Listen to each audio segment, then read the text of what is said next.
All right, we're live. Yo, yo, yo. Double checking stuff as usual. All right, I see Philip. Perfect. We're up. We're just gonna spicy. We're gonna just be chilling for a second. Let people get in here. Please share this around. Um, and for those who are watching it on YouTube, I will timestamp this time when the thing that's going like when the actual discussion starts, so you don't have to worry about that. Philip, having a great time. I can't speak for these two. Let's see. No, I'm having a great time. Oh, there we go. Cool. What's up, guys? Yo. Let's see. Okay, perfect. There's comments. Are these Twitch comments right here? Yeah. Oh, cool. Yeah, so you can see and interact with them live.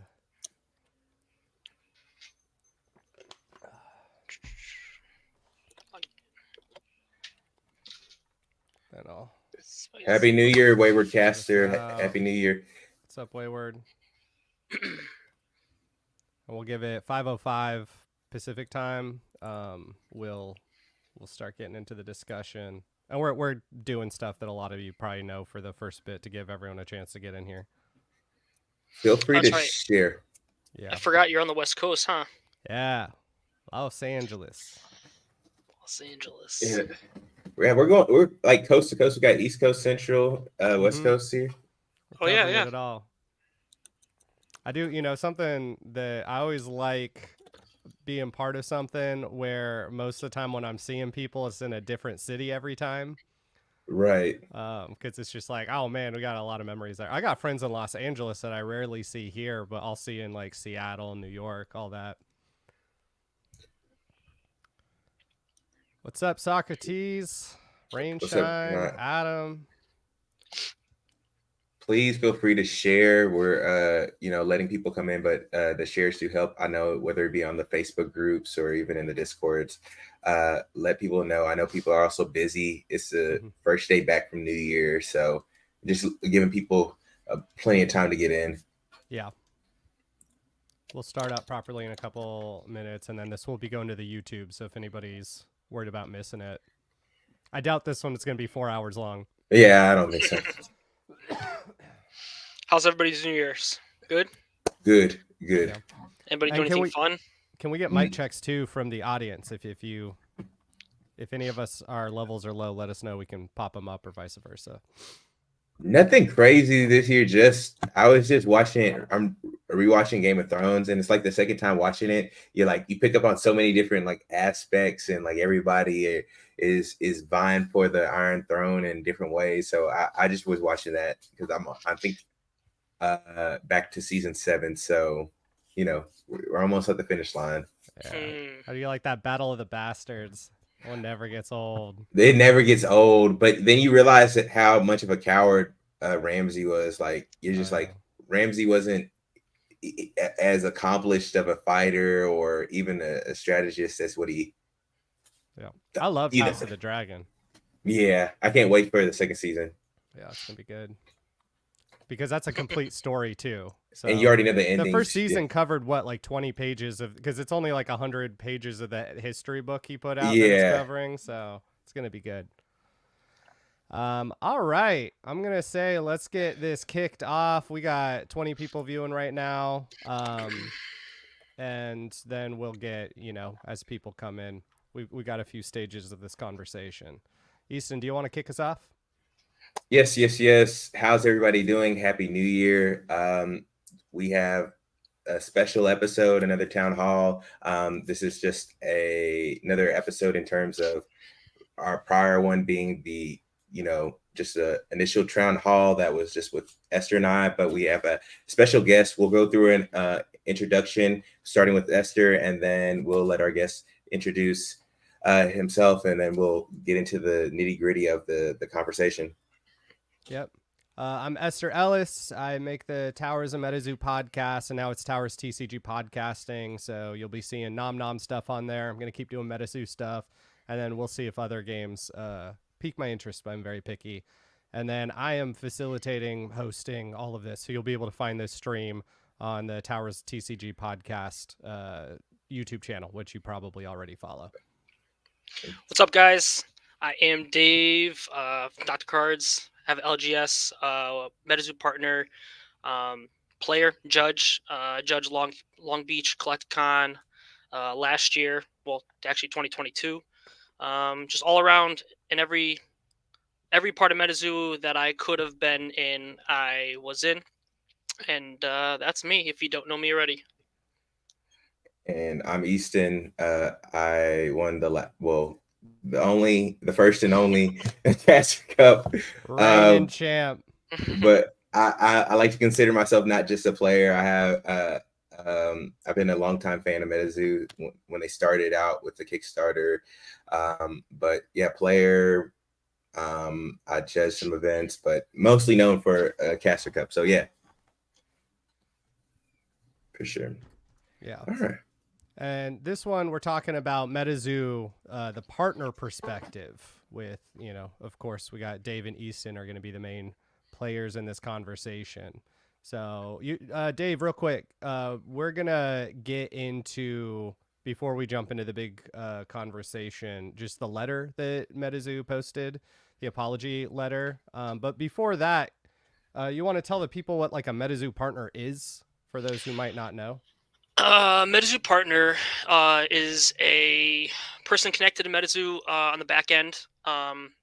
We get special privileges and getting certain information. Also getting products without going through a distributor, kind of direct connect. Also, we just are pushing Zoo and kind of like being a middleman to get product out to the players for a newer TCG, the newish TCG, being that it's a little over 3 years old, but just basically getting another avenue for players to get some product, players, collectors, whatever it be. I joined right after Wilderness came out. My first set was UFO, so I've been there for UFO, Seance, Native, and now Kuromi. Yeah, that's basically my end of it as being a partner. Dave, real quick, is this like as far as the partner program is concerned, is this any different from other TCGs, or is it fairly unique, or is it like in line with other like Wizard of the Coast or anything like that? Very, very unique. I haven't been so close to a business side of it, or what's the word I'm looking for? Magic. I deal with Magic, Pokemon, and other TCGs, and no other TCGs offer this kind of program that I know of, anyways. I loved every part of being a part of it, and it was just a direct connection, easier way to kind of push a game that we all love, and it was really nice. For sure. Yep. No, that makes sense. We're doing another check. Shout out to everybody in the chat. If you have any questions or any thoughts or anything that we, want to like get into or expound upon, let us know in the chats. We'll definitely bring that up. But with Dave, you have a rare opportunity to have somebody who's not only a partner, but has played in major events, hosted the most events on the Play Network. I think, if I look correctly, was it? Funny enough, the number is 69. Right around 70. We'll say right around 70. give or take one or two. But the most events ran by a tournament organizer was by Dave, as well as having a team that is extremely successful, has topped plenty of towers. So pretty much the full gauntlet, and you run their own LGS, so you get to see how things stack in regards to other trading card games and different things like that. Yeah. Yep. Basically, I mean, I was full on Metazoo, full on everything that I could be part of. Like I said from the beginning, judging, hosting, whatever it is. So if you guys got questions for me, I'll try to answer everything I can. See come through the screen. Absolutely. So let's get into the letter to the Metazoo community. A few days after we had our last town hall, which once again you can catch on YouTube, Towers TCG podcast, Metazoo posted a big pretty substantial letter response to the community. Like, I've never seen anything like this from them. It has a lot of stuff I like the look of, and then it's a matter of execution. But we wanted to go through that real quick once again while we let more people join in. I see we got 35 now, so the number's climbing. And then Dave being here, a lot of this does address partner stuff, so you'll be able to kind of weigh in.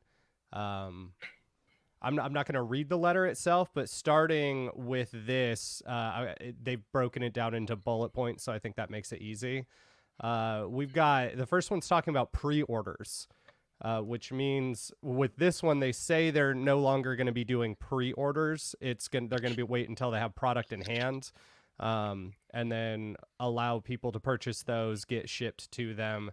Any existing pre-orders, the significant ones being Legacy and SCP, are still going to be pre-orders because they're in the middle of that process. For sure. A quick question, just a thought. As far as with pre-orders are concerned with you, Dave, do you think that this strategy or this, I guess, shift is going to be beneficial as to partners? Just because I haven't envisioned if you were only doing pre-orders for everything, you almost have to go direct to consumer in a way. So would this necessarily be advantageous for your partners, or did you ever feel any like qualms or issues with the pre-order situation or how they address the pre-order situation? Are you talking about the letter itself? Yeah, the letter itself. Honestly, can you elaborate what they put on that? I actually don't have that in front of me, Esther. So what they've said in the letter is, in the summary, that is to say, we will not be releasing any new products until pre-orders are fulfilled, and they're no longer going to be doing pre-orders. So, like, for example, they've got, let's talk streamer kits, because that's a popular one. They're not going to be putting things up with an definite date that they don't have in hand. They're going to be getting product in hand first, and then allowing people to purchase and have it shipped to them. Yeah, I mean, I could see it being beneficial a bit for us because there was many times that pre-orders were being delayed. We can all agree on that. And it'd be nice for them to catch up on their backlog and do what they got to do and kind of bill and ship when they're ready to ship, kind of thing. Nothing's worse than having to refund or kind of calm down a customer that pre-ordered through us, thinking that they were going to get their product from us when Metazoo said the product was going to come out. We were kind of playing middleman with that stuff while also trying to keep the cool, with customers and stuff like that and players and whatever else it is. I would have liked to see that happen. I think that would have been somewhat helpful, and definitely waiting till product came in hand. For sure. Yeah. And then for the next point, it's talking about collaborations. This has been a very heavy year for collaborations, and it sounds like Metazoo, with their collaborations, was putting up most of the work. So they're also saying going into the next year, they're going to be toning down the collaborations, and they're going to be seeking to license the Metazoo IP to third parties who are going to be doing the production themselves, as opposed to the reverse. So they've talked about that being such a bottleneck this year, where we only had the one core set in native. I've now seen they officially said that Karomi is a like extra set. It's not a core set last year. And so this year, and the core sets I think are going to be a big theme of this letter. They are no longer seeking to do that. It sounds like for them, they're, trying to streamline and focus on what the core of the game is. Yeah, that's something I actually was hoping to see. I wanted them to stop doing the drops a while ago. I felt like it was bottlenecking stuff up. Sorry, bottlenecking stuff up months ago when they were doing the plushie drops and all the extra stuff in between core sets. This year, 2023, we only got one core set released. Was it native March or so? Yeah. Nothing else in between, or nothing big outside of the exclusive stuff. I wanted to see that last year. I know, obviously, if you have plans and contracts, you have to fulfill them with whatever collaboration, collabs they have. But I feel like this is something they needed to stop a while ago, in my opinion, of course. Mhm. Yeah, and that's something I think we all felt heavy with Comic-Con going from Caster Cup being kind of the main event to Koromi, which does not seem like it worked out. Even they said it, which I take all this with a grain of salt, but there were 10,000 booster boxes of Koromi, and the fact that the price was so low, it's that it doesn't indicate a lot of success for that set. Do we really Next, think that there are 10,000? no, I don't. Not okay. We won't speculate Well, right now. okay, so here's the thing. Tinfoil hat. I don't, I'm not hardcore of like there's definitely more than 10,000, but anytime a company is telling me something to create a sense of scarcity for something that is not selling well, I am going to be skeptical. Okay. I'm not planning on buying the boxes. Like any of the singles I wanted are pretty inexpensive. I think it'll be fun for people who like chasing secret rares, but Yeah. beyond Yeah. that, who knows. With competitive play as the next bullet point, which I think is going to be interested. Well, technically it's core sets, but I'll talk about that with the roadmap. With competitive play, I will read this section. We originally wanted to do 9 towers and the Caster Cup in 2023, but fell quite short of that due to logistical reasons. I view this as a major failing on our part, and we need to do that. We need to do better. With our new focus on core sets and supporting gameplay at the LGS level, we hope to create a player base of new casters that can both easily qualify for and participate in future Towers and Caster Cups. They are also postponing Towers and Caster Cups until they can justify them from a growth standpoint.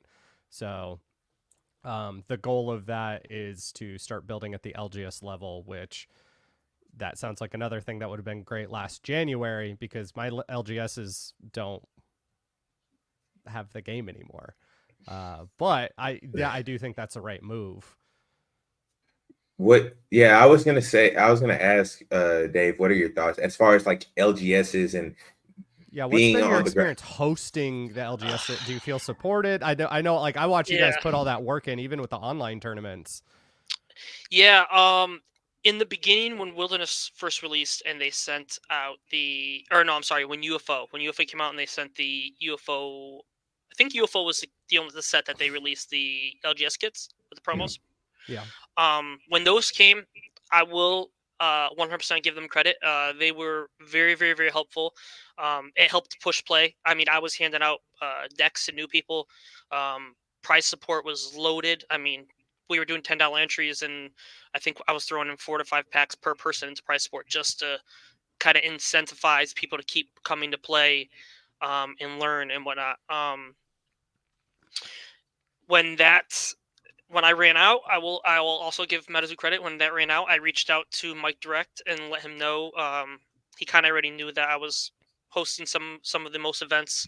And there's other places too. I'm not saying I was hosting the most, but there was other places that were with us. East Coast had a lot of events. East Coast, we did. Well, yeah, and you were also, yeah. I think, a sign of a very involved partner, so you can get that Oh, yeah. perspective of like any very involved store owner. I think is you're able to speak for that kind of experience. Yeah, so I reached out to Mike and I told him, I was like, hey, I ran through them. But as you can see, my events were having, we had an average, I'd say probably 15 to 18 people averaging twice a week, Wow. Tuesdays and Saturdays. He ended up okaying and having me reach out to Shaw and got 2 more kits, sent 2 more kits free charge, and even make me pay shipping. So that was great, and it was very helpful. The LGS promos were going out, people were loving it. When those ran out, I just started to throw in at my own way just to keep it going because people are so used to it already. And I thought we were going to, at one point, I'm pretty sure we were told we were going to continue getting them with the new sets coming out, new promos and stuff like that, and then it just kind of stopped. But LGS wise, it started to slow down. I was the only store in Connecticut hosting. No other store would touch the game. 2 stores bought some to sell because a few of their customers were coming and asking about it. But I even reached out to 2 local stores that were good friends of mine that run the store, and I was like, hey, throw an event up. I'll come. I'll judge. I'll bring my players. See how many players you can get to come. And there was actually one event that I did go and judge at another store, and try to run the event. So happened to be there were 6 people. 5 of them were mine. Yeah. There's one other person, and the other person was ended up becoming one of my locals, just because we had the scene. Right. After that, he didn't want. I was like, hey, I'll keep doing it. I'll come, every other week and kind of try to be consistent and get as much exposure as we can in your store. And he just didn't want to touch it Yeah. for his own reasons. You know what I mean? So I was the only store running and hosting events, so it was tough for me. And I kept telling other stores like, push it, push the events. I will help. I'm not trying to be a competitor. I don't want to compete against you. I'm not trying to be. I will come and play at your store. I'm Yeah. judging most of my events. I want to play the game. You know what I Right. mean? So, but it was really tough to get other stores to jump on, just because I feel like they weren't getting the support they wanted to push it. So it was tough. And now it's ever since the last 3-4 months. I mean, I'd say I haven't been able to fire event in a month and a half since, sad to say, the Dark Tower. So that's kind of where I resorted to online play, just trying to get as much exposure as I could, and that's that. Yeah, for us it dropped after Flame Tower. I feel like Flame Tower Yeah. had a lot of momentum, and then It definitely got smaller for us too after Flame Tower. Yeah, It went from 10 to 12 people down to like 7, 8. Yeah, being in SoCal especially, we were anticipating Spirit Tower, which like once we got closer, I was like, Spirit Tower's not going to happen. If Dark Tower's happening, Spirit Tower's not going to happen, and I think they'll prioritize Dark Tower, which sorry SoCal people, I think was the right move. But Yeah. with those, that's when we saw it fall off to the point where one of our judges they had to have the store worker be the tournament organizer, so our normal tournament organizer could play, just so I could qualify for Dark Tower. Right. Do you, real quick, because we'll get into the rest of the letter, do you think that prior to, I guess, the LGS kits being sent out, or even with last year, so following Caster Cup of 2022, do you think that there was enough support wrapped around helping the community to like learn how to play, and the LGS kits and stuff like that? Because sometimes I'm feeling like after Caster Cup, it was just like a dead pause, and then we just kind of used to complain to get the Collecticon tournaments going, and then after the LGS kits kind of ran out, there was nothing else to kind of fill in that void, and then Towers came out. But I sometimes feel like they missed a lot of momentum that they could have gotten from other games if they would have kind of kept on the gas after Caster Cup. Yeah, I agree. That was one thing right after Caster Cup I remember reaching out to Andy and Mike about, and I messaged both. Pokemon's got this Battle Academy. Comes with 3 decks. It's $20. It literally on the board tells you step by step how to play the game. Magic has similar stuff like that too. I was like, you don't have to steal the exact thing, but we can make something like this, and it shouldn't be. I mean, I can't talk about the expense of it because I don't know, but I feel like it could have been done pretty cheap enough, like, to do it, and I think it would have helped a lot to come out with some kind of learn to play kits for buying a deck isn't it's tough enough because the game is so with the fourth walls and stuff. It's tough for people to understand and get the hang of it without playing with someone that actually knows Right. what's going on. And in any game, I feel like pre-con decks are usually pretty slow, just because Yes, otherwise yep. they're powerful and then they upset the balance of the whole game. I feel like a learn to play kit would have been. I feel like a learn to play kit would have helped out a lot with new people. I had people coming into the store all the time. What's Metazoo? What's Metazoo? And I'm like, hey, it's a newer game. At that point, it was a little over, pushing 2 years old, right after Caster Cup. And I was like, it's a newer game, plays like Magic. It's got some, mixed mechanics between Yu-Gi-Oh! Magic. It's got the old Pokemon vintage look, and everybody was like, yeah, that's why I'm attracted to it. It's got that old look. I like it a lot. I like the art, and I tried to push. Some of these people just couldn't make my events, my times, and it was tough to push just starter decks and stuff on them without them really having a way to actually learn the game. Yeah. So for sure, and that's something I think any game can learn from. I know Easton got me on sorcery, and I checked that out. But now I've been looking at rules, and people are like, it's not there yet. It took Yeah. me 4 hours to figure out how to go through a round of play. It And was that is wild. something before they closed the Discord, Mike did express interest in, is having basically that now, which once again, I'm like, it would have been great back in January. But then again, in my experience in January, everyone was there, knew the game. A little last point that's a pretty big deal here. The first thing that we have crossed the timeline on is all pending tower payments to our successful casters will be going out before the end of 2023. This has not happened. It's been 2 days, but it's still. Go ahead. No, you go. No, you go, Mike. I mean, whoa, wait. oh, my bad. Good day's the boss. You go, Dave. All right, so that letter was released. There was enough time between that letter and the end of the year to take care of what they promised. And I heard when that letter came out, and I don't want to say everybody, but a lot of people, if these payments don't go out as they promised, the rest of the letter cannot be taken serious. And I, sad to say, I'm 100% agree. It's the reason why I left the program.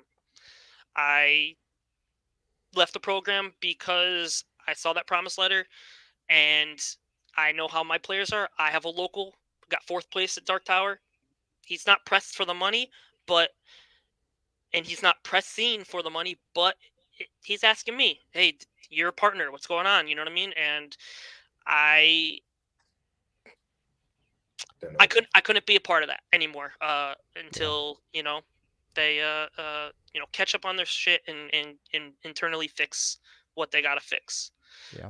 I don't think it's ethical. I don't think it's right. If you make a promise and you want people to, and you're on the downfall, you know what I mean, you're going down the mountain right now, and you make a promise like that, you got to keep that promise. Absolutely. And yeah, that's where I stand on the whole Dark Tower payment thing. So this is, again, so do you think that this is more than just like a player thing? Do you think that this is like a small? Yeah, this is a small. Sorry, I gotta. the way I breathe there. You called me Mike and you fucked me all up. So... Oh, I'm sorry, bro. I'm sorry. No. Yeah, this is small. This is a small. This is one issue on top of many other issues. This is not the issue or the only issue going on. This is just the basically the icing on the cake for my decision. If that's what you're asking, I'm sorry, I didn't mean to cut you off. No, for sure, and then also with just like what you've seen, because again, you've seen, whether it be LGS support, whether it been you as a partner or judging or anything like that, like how is the paying portion? In my mind, even I don't think that a lot of the top 32 are sweating for it. I mean, I know that Silverman and his crew, like they're owed some big money, so it's a little bit different. But do you think that? I don't think I haven't personally heard a lot of people just being like trying to stomp over Metazoo, but this is like a continuous thing. And to me, I feel like it's like a small little aspect of a larger issue. Like it's like the small little infection, like the nick before you get the infection, or something that shows a huge like aspect of where there could be like a glaring weakness within Metazoo. Yeah. What does it say financially? I mean, what was the total payout? 50K for top 32? Or was it even that? It was 44. I think technically it's 44,000. Right around there, right? Yeah. Yeah, I don't know. I have no financially wise. I don't know what to say. Yeah, for sure. Something we said a lot in the last stream was it's just like it's not a good look, and none of us are happy about that. We all have skin in this game to like in the tower, right? And so we've talked to the other people in top 32. There's a number of opinions to do that, but primarily people are like, I would like money, and there's definitely people who want to get paid so they can sunset their relationship with the game. And until they do that, you're keeping those players around who are not happy. Not to mention, it's like just hearing the fact, because we've all been around like players and we live a life on thin margins. I've known people, Mhm. even myself. I've gone to Yu-Gi-Oh, YCSs, and different events, and I have $50 to my name, $20 for the signups, and then for the weekend I got $30 to be a McDonald's millionaire. So I'm just over here Yeah. like surviving off the. And some people are like living off these margins, regardless this is like fiscally responsible or not. And so when you are expecting that, it kind of throws a wrench in the system. But we do have Pete Dorr has a question. I don't know. I think Yeah, that's a good question. Yeah, Which I saw someone else ask that, right? It's got Yeah. repeated a couple times. Yeah. Yeah. When you left, did Mike or Andy at least reach out to you to thank you for years of support? Did they inquire why you left? No. Nope. Before I commented in the Discord that I was leaving publicly, I reached out to Mike and I said, "Hey, Mike. Actually, I had a plan. It was supposed to happen the first. Um, I had already had in my mind if the dark payments didn't go out, that was what was making me leave. When he said he was shutting down the Discord at 3, I didn't know what my communication was going to be with Mike. Publicly, I felt like I deserved. Uh, I I I I deserved to publicly say that I was leaving. I feel like I put enough time in and enough support. So when he announced, "Hey, there's an hour left of the Discord being shut," I reached instantly, DM'd Mike, and I said, "Mike, with respect, I've decided I'm not continuing with the partner program, and I am going to be moving on and not hosting or um, doing any Metazoo stuff." All he said was, "I respect your opinion, or I respect your decision, and thank you for letting me know." That's it. Yeah. I put the comment on Discord. I haven't heard from Andy, and that was it. I put that in the Discord. I put it in MZO chat because obviously, if I'm leaving, I'm not gonna be able to be in MZO. But that comment got deleted instantly, and then I got removed from the MZO chat. But justifiably enough, I understand. If I'm leaving, they're gonna remove me from the stuff that is supposed to be, you know, separated from the general public. So I totally get that part of it. Yeah. But that was it. Yeah, that's all I heard. Yeah. Well, and so Man, that going into sucks. this, one of the previous points that I'm like, this is a bigger topic, but is that they keep talking about focusing on core sets next year. They have the goal of releasing 3 core sets next year, which is something they've done before. It wasn't until last year they had a pretty consistent track record with core sets. So going into that for events, they say they're going to focus events moving forward because they're not going to be doing towers or Caster Cup until they kind of get back on their feet and focus on the LGS and specifically core sets, smaller cash prizing for more frequent events. And then for events themselves, they said they're going to focus on going back to Collecticons for their bigger events, which once again is something they've done in the past. They have experience from. If I were in their position, I don't think that's a bad move, assuming they can get people. Long Beach Collecticon had tops 12 people. And several of the people signed up right there because I told them to. Because I was like, look, like the people who are Medals. usually your biggest competition are chilling right now. So if you just want to hop in, and then yeah, sure enough, one of my buddies like busted out his deck and took first place. But that was You're talking Long Beach 2023, right? yeah, because Yeah. Long Beach 2022 was that was when I first met everybody. That was a great experience. That was That great. was And people are looking forward to that with Spirit Tower. And I think there were other things going into the low attendance, mostly because it's like we had towers, we had, we had the idea of Caster Cup, people are keeping their heads down.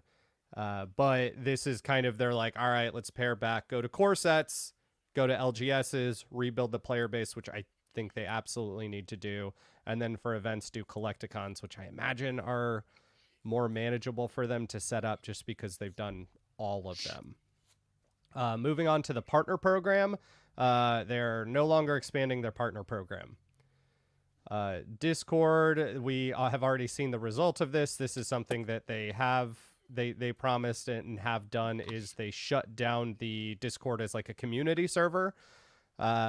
Discord is now mostly there for announcements and stuff, which Mike acknowledged, like, he said it in a way of like talking about the staff, but they got into the idea of like how many fans get turned away or turned off by the behavior there, and it's just not worth the risk. So that Discord's now gone. Argos attracted a lot of people to his Discord, and then we've got Kai and crew have a new Discord, which he's talking about, which is Sky City. It's got all your favorites in there, so I recommend going to follow Metakai on Instagram and follow the link to the Discord. But with the Discord, do you have any comments on that, Dave? Just because I want to keep getting your perspective. On the shutdown part. Yeah. Yeah, it's something that should have, I think, happened a while ago. Yeah. Yeah. Maybe not full shutdown, because I know that gameplay got shut down too. I heard. Is that true? I think I saw there were still a couple. I'm muted. I'm muted, so I can't really say much. I can look. I've always had good behavior in there. Outside of the very beginning when I'd get in fights with Andy when he was a mod.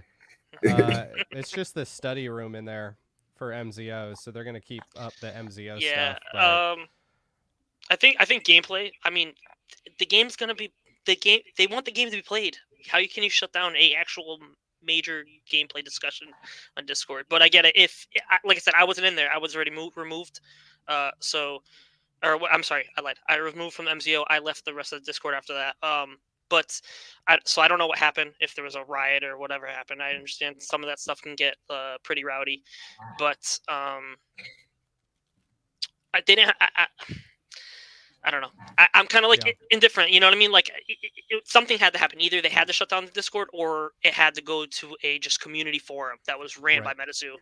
But couldn't it been? I feel like it could have been like half and half. Like that's kind of. Yeah, because it's to me, the thing that was beautiful about the Discord was that you're able to connect with like-minded people who had this, who are fanatics about Metazoo, and you also had the closeness with the C-suite team and the senior executives and stuff like that. So that's cool, but at the same time, you're just like, if y'all are going to continue to, maybe do a PR blunder one after another, or somebody's going to eventually. People were like coming at them, or they would come at other people, and it would just like turn into this like negative PR storm. So I was like, maybe if they just didn't communicate, and it was just like, or if they had maybe a PR person or a communications specialist that was just that person who talks in the Discord, maybe that being the case, because the Discord was amazing, especially during the times where there was a drops and everything was selling out. I mean, they had us in a funnel that we couldn't escape. It's like you get that ping and you're like, I gotta hurry up and get my shop. I remember those first couple months. It was a rush, right? It was a rush. Get your 2000 print run promo. Yeah, you got to. And so I get that Uncle Sam. Yeah, it's different now, but I always felt like maybe if there's like just a step back, like, hey, Mike, Andy, don't say anything, and maybe had like a comm specialist or their PR person come in. Well, and that's something I talked to them, or like I have never like reached out to Mike or any of them to say anything, because I'm like it's not my bag. But early on with the Discord, I did reach out to the mods and talk to them, just because for my main job, I'm part of like a massive community Discord, and we have very specific like rules and things for interacting, both with the talent, interacting with people, knowing kind of like, hey, this is. For you, that's just a comment. For them, that's going to be something they're going to be thinking about for the next couple weeks. And then also with having a community relations manager, where bad news is not coming from your CEO unless you really fucked up.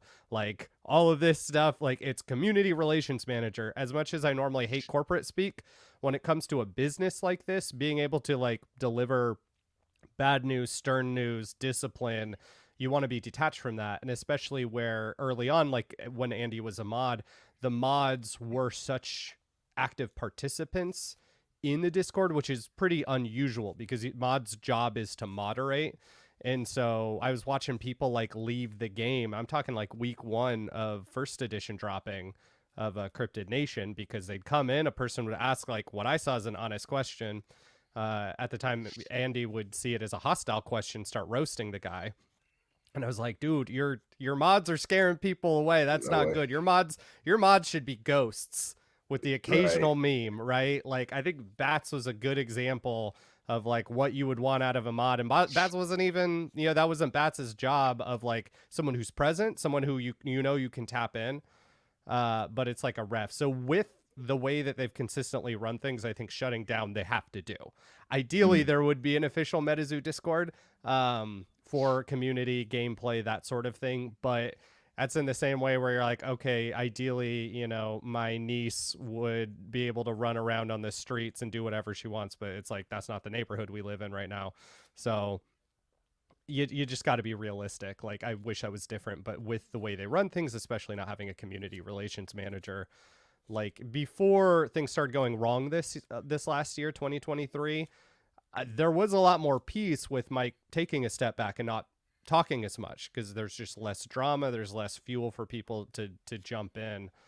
But once again, that's, you know, that stuff, if they had implemented that day one, I think they would not be facing the uphill battle they are right now trying to get LGS play going again, just because every LGS I talk to has an opinion about Metazoo. Like, and I know there's still going to be plenty out there who don't, and that's the stores they're going to need to target.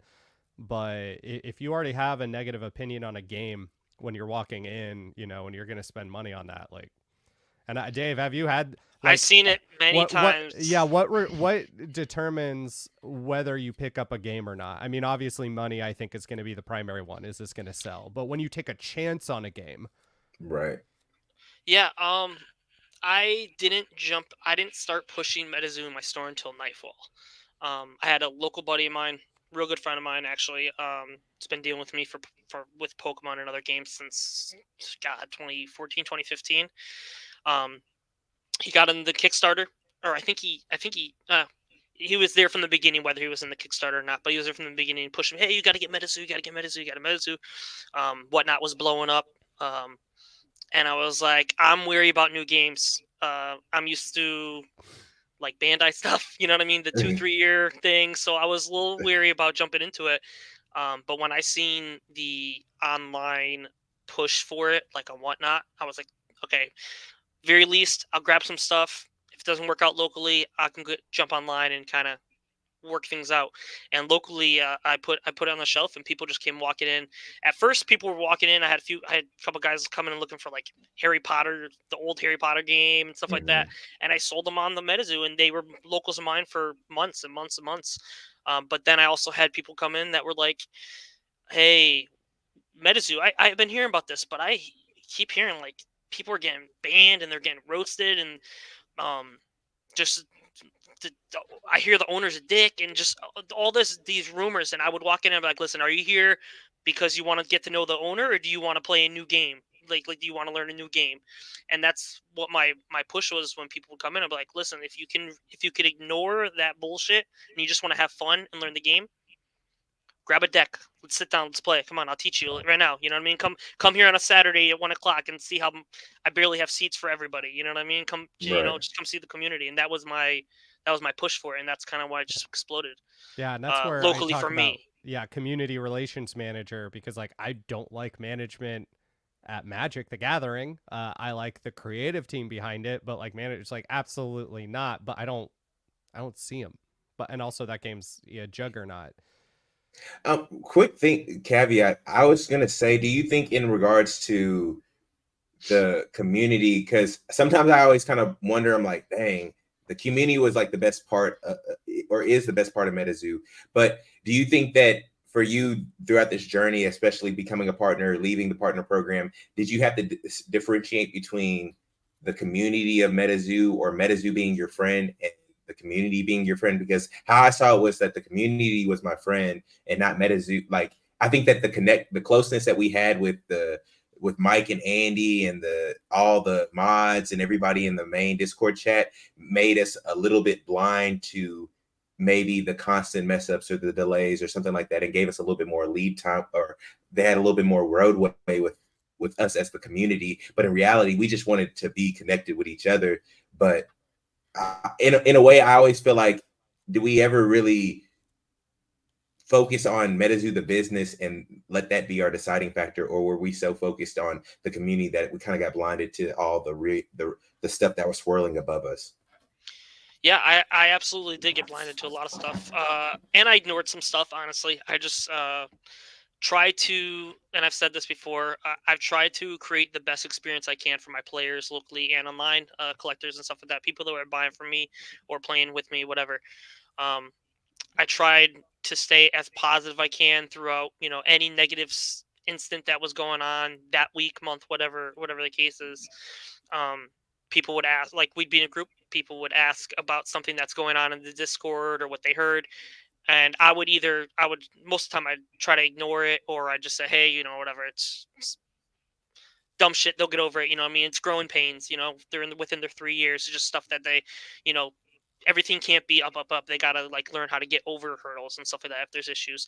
But being so connected with Metazoo closely, me being able to direct message, some of the higher end people, it made it feel like to me we had more than just a business relationship, and I definitely missed some issues that I feel like I should have paid more attention to. Well, and ideally, there wouldn't be those issues outside of like the normal growing pains, which is a store owner you're familiar with. Like, I'm sure Yeah. when people come in and are like, why don't you email Lorcana and tell me why I can't buy this from Amazon? You're just like, that's like three different entities that are completely removed Yeah. from me. And that was what I saw a lot in early MetaZoo, whereas people get mad about. It's like anger comes with a new TCG. Because either it's selling out and people are like, it's only flippers, or it's not selling out and people are like, it's going to zero. That being said, the thing I'm hearing a lot from you is just like when things were going right and where the potential was, and how behavior and the human element really affected that, and consistency and trust really affected that. To wrap up this letter, they're talking about IP. They still want to go ahead with their shorts, which that's, I think they need to get people playing the game. The last thing I wanted to highlight was the core sets, which I mentioned before. But here it says, I'll just read this section. Core sets are the lifeblood of MetaZoo because LGSs are the lifeblood of any TCG. For this reason, with the exception of mini sets such as Legacy and SCP that are already on pre-order, we will be shifting our focus to core sets entirely for 2024. There won't be the typical flood of promo sets, mini sets, special sets that bottleneck our supply chain and take focus away from the core sets. By focusing primarily on core sets, MetaZoo hopes to support the LGS and in-person play scene that can only be generated by physical stores. This effort will be the key to creating a foundational player base that will make things like Towers and Caster Cup make more sense. Core sets will be delivered to our distributors a full 2 or 3 weeks ahead of schedule of the release date. Tournament kits will be sent to LGSs, which will include prize cards, special packs, and MZO promos, all of which is very typical of the tournament kits for other TCGs. We will be making a different version of these tournament kits available to any store that creates events on the MPM to provide a continuous stream of LGS support and pricing. Yeah, that all sounds good, but Sounds great, right? It's gonna be tough. It's gonna be hard for them to recover after Chromie. It's gonna be tough for LGSs to support, to pre-order. I mean, I ordered so much. Go ahead, Easton. Good. No, you go. I was just gonna say all that stuff. There's only one thing that solves it, but I don't think that it's there. But Yeah. you could see. Yeah, no, it's going to be hard for them to recover after Chromie. Like I said, I know other people bought a lot of Chromie. Actually, honestly, I didn't buy a lot. I bought less than I wanted to, but to me, it was a lot because I still have so much of it. Just the whole TCG EBA thing, when they release boxes at $75 a box, hurt. M2P2 dropping stuff to $30. I mean, it's just that was nuts. Their collabs. I don't because I'm not there. I don't know what's going on. I don't know how their collabs could drop stuff and there not be anything said like publicly by Metazoo about it. It's like there's so much speculation going around that the collabs are dropping. You know what I mean? There's just so many rumors, and it's going to be tough for an LGS to buy into stuff. Are people going to wait until stuff sells, like until it actually comes out and starts selling and see how sales are? Then everybody's gonna be waiting to see what the first sales are going to be. It's just going to be tough. Well, and that's where the thing when I saw that was just like, oh, misplaced trust. You had a lot of people that would have taken care of you with trust and are honestly taking care of you without it, but you turn your back on them to focus on things like Sanrio, like all these other things, and look at what they did when it was time to cut losses. Like And they it's did it just before. Well, not yeah. saying Rio, but even TCG Player and Channel Fire. Like this isn't the first Yeah. iteration of this. This is a second one. So, this is a tough one. Yeah, and that wraps up the broad strokes of the letter. I will talk about just very briefly they did another thing they said they would do, which is I think when was this released? No, they technically got it out before the end of the year. Was their roadmap. So if you remember the roadmap for last year, it was stacked and it was not accurate and it got moved around a lot. So in this case, they have January to March marked out for product backlog, which like that seems like kind of a hard thing to just claim, especially this time of the year. But then they want to release in May they want to release War finally. So that's in 5 months. June and July it just says Ultra Secret Possible collab. I don't think know it's why just you even put that on the list, but also it's like at least they say possible collab. August they want to do 7 Seas, and then in November they want to kick off Yokai Island. And this I like to see better than the other one. And once again, like something that was a sales point for me on Metazoo was consistent core releases. And yeah, they could be like a month or two off, but for indie TCGs, so many people try to get me in games that like barely got their first set off after Kickstarter or whatever, and then maybe released one other set. Where the fact that I got a bunch of like set themed binders back there is just like, oh no, they're still going. And then after Native, obviously it collapsed in on itself. But I do, for me, I'm like, I want you to finish out this block. We'll see if anybody's selling it by the time War comes. But I like the look of this better where it's just like 3 core sets because it sounds like that's going to be a huge chore for them. And this is where I think your expertise really comes in on like, what is the logistics of any of this looks like? Like, what do the logistics of getting people their product or getting distributors their products 3 weeks early look like? What are the behind the scenes of all of this? Like, does that Also even seem feasible? How do other games work? Go ahead, Easton. Yeah, no, I was gonna say also in comparison to other games because I'm sure that pre-release sets like with Magic or any other game they have like pre-release kits and stuff like that. So we'd love to get into the minutia of that. Yeah, so kind of give me a rundown of the actual question. Sorry. Okay, so in a nutshell, with Metazoo wanting to release 3 core sets next year, and them wanting to get it to distributors 2 to 3 weeks early, and them wanting to have tournament kits for LGSs, like specific kits for your MZOs, for all of that, what does that look like? Do you think that's, for one, possible? Because they did release core sets consistently before. What does it look like? Like, do you see them getting to getting to the distributors in advance? Because this is what I don't know as much about. And then we're also asking like, how does this work for other games? Like based on other games that you've seen. Yeah. So, last year, this was all stuff that was already promised to a lot of the partners. We were supposed to get. We were supposed to have product at least a week in our hands. Most of the stuff didn't even come. Like me on the East Coast, everything ships from California, so I get my stuff last, absolute last. And my native, my Chromie, all that stuff came after the initial release.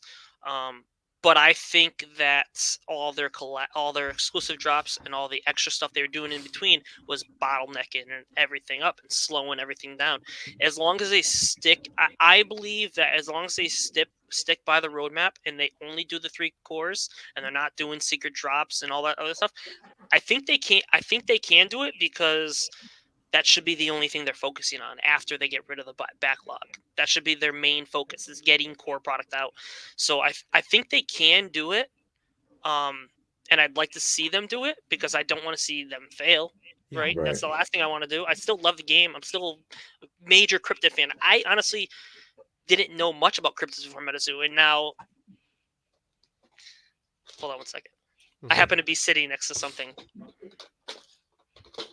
For Christmas, I didn't know anything about Mothman before Metazoo. My wife got me this cutest Mothman thing, you know what I mean? I'm a huge cryptid fan now, so, you know, I'm not gonna hate on the game just because, you know, things went south for me. I want to see them I want to see them turn it around. I want to see them, you know, take care of what they have to take care of. But logistically, I think they can do it. I think it can be done.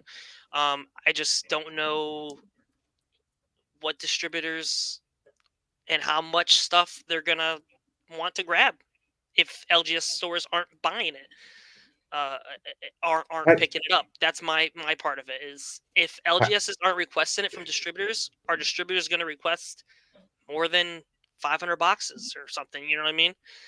I just don't know how much is going to be available to the LGS if LGSs aren't requesting the product. Yeah, it seemed kind of confusing to me because like from the community message to being like there's a commitment to the core products and LGSs, whether it be through LGS kits and product and all that stuff. But if you're spending the first quarter effectively doing a backlog, and I'm assuming that you're not making any revenue or you're not doing it, you're just, you know, getting things Catching from up.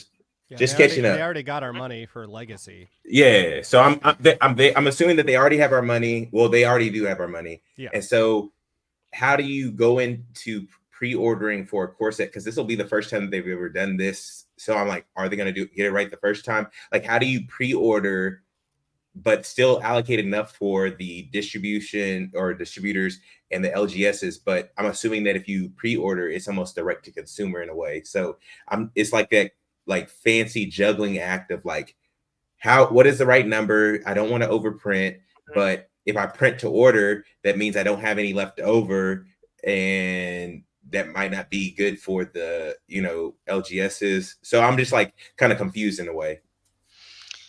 Yeah, it is. I'm also confused, honestly. It's what is the right number?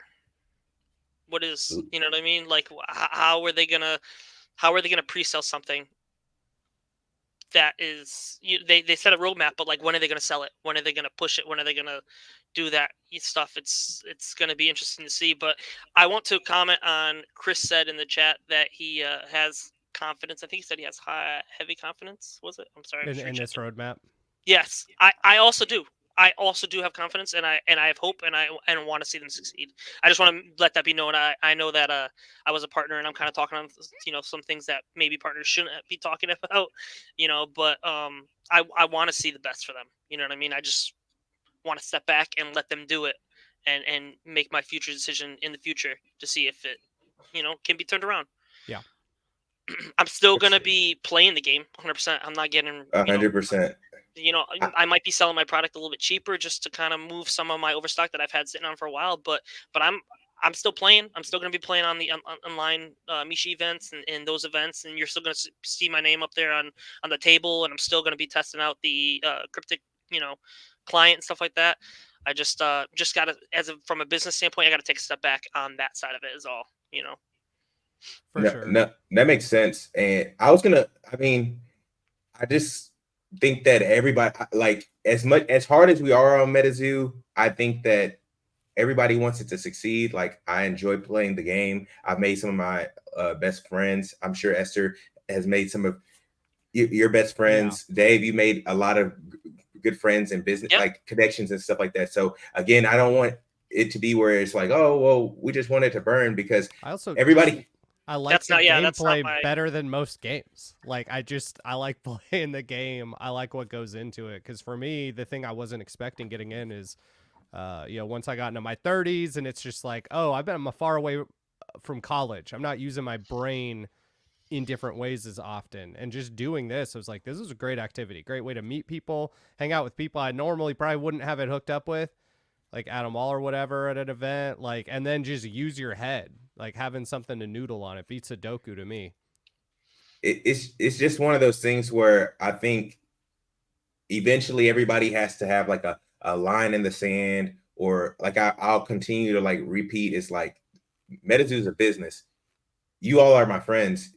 people, I have friends and associates. I think that we can have a different level of opinions and stuff like that with those people. But Metazoo is a business, and as somebody who has, I have product, I have cards and different things like that. I'm also effectively an investor. So I'm very mindful of the CEO. I'm very mindful of the team. I'm very mindful of the business things that they do and how they treat people. And so that's what all formulates in my head as far as me deciding to support a business or not, or even figure out what is the straw that broke the camel's back. Like eventually everybody has that point in the road, but I think that everybody has like a moving threshold. And so I just wanted to like say that we don't want it to die, because people have thousands, and I know people have millions of dollars in Metazoo product, and some people just like playing the game, and some people just like to say good morning in the Discord chats, and that's all they need to keep themselves going another day. Because there's people going through real life situations, but nobody wants it to be done. It's just that, hey, eventually you have to like see it for what it is and understand like, hey, you have to have some type of like gumption or backbone about yourself to like either demand some changes or just continue to get stepped over. So that the going into like essentially it's like when you get to the point where your friends are having an intervention for you, that's when it's crossed that line. Right. Yeah, we're not here as a group handing out pitchforks. That's not what we're wanting to do. We're not. That's the last thing we want. We're trying to do right here. Well, and that was kind of my read on the letter. Whether to whatever extent the town hall prompted that response, I'm never one to really like take credit for things, but it was like town hall happened and then that came. It's just like, yeah, I do want to see a response. We were speaking to the community. It's just a matter of now, can you show up for this? But then getting you as a partner, getting into the broader, we just hit an hour. So I think that's a good timeline as far as getting into that. Like, I guess we could start off you've left the partner program.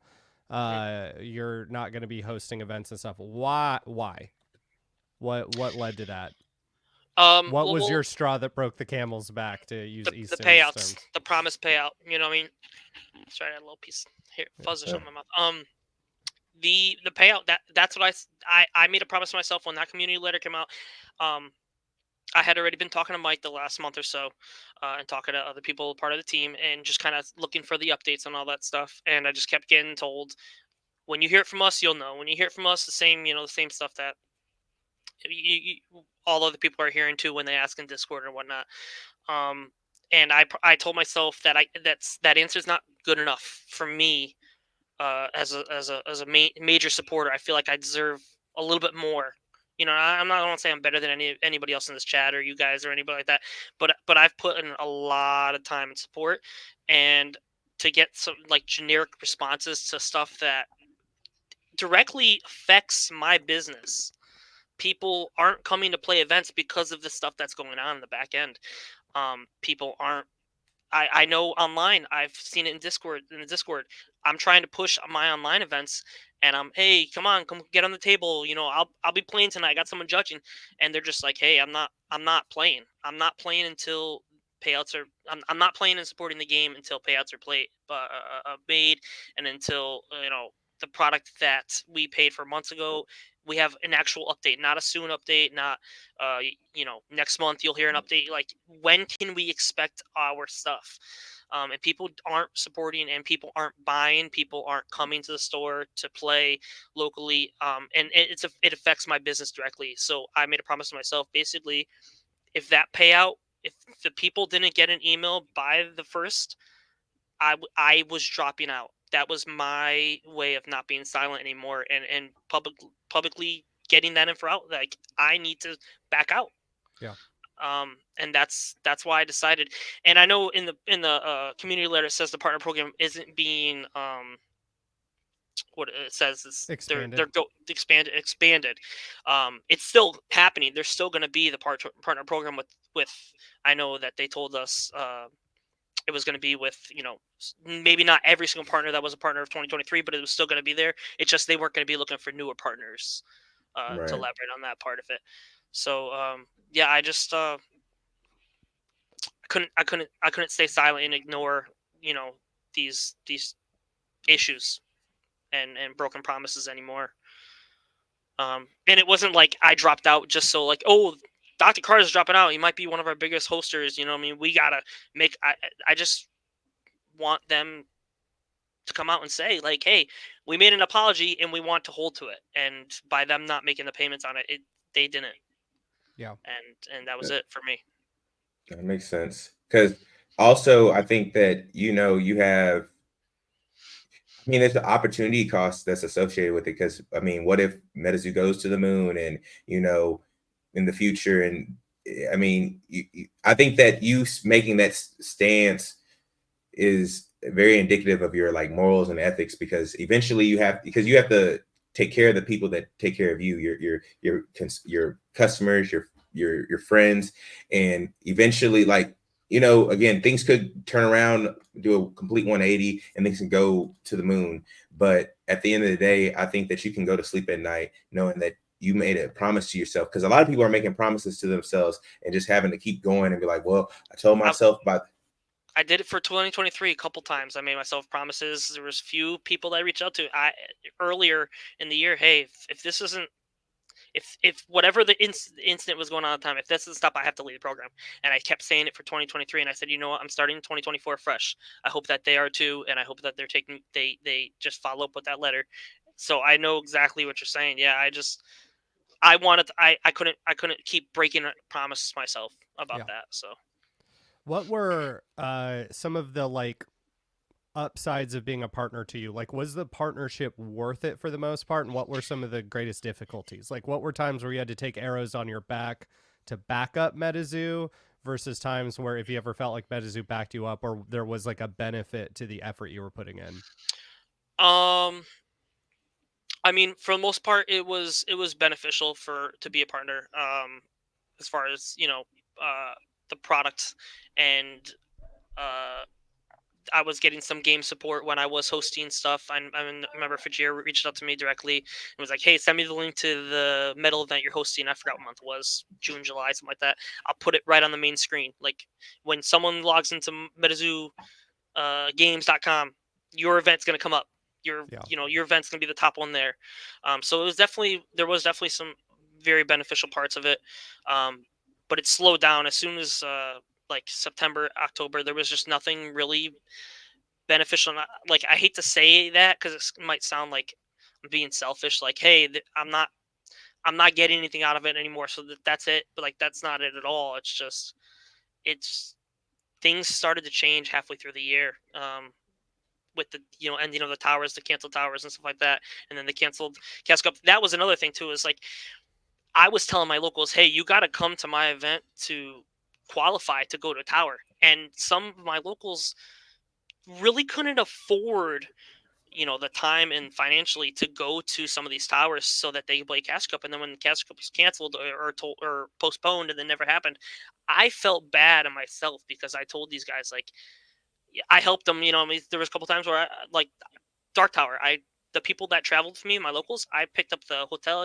My team and some people off on the team. I picked up the cost of it because I was just like, you got to play in this Dark Tower if you want to play in Cash Cup by the end of the year. Yeah, they said you got to play in the tower to be there.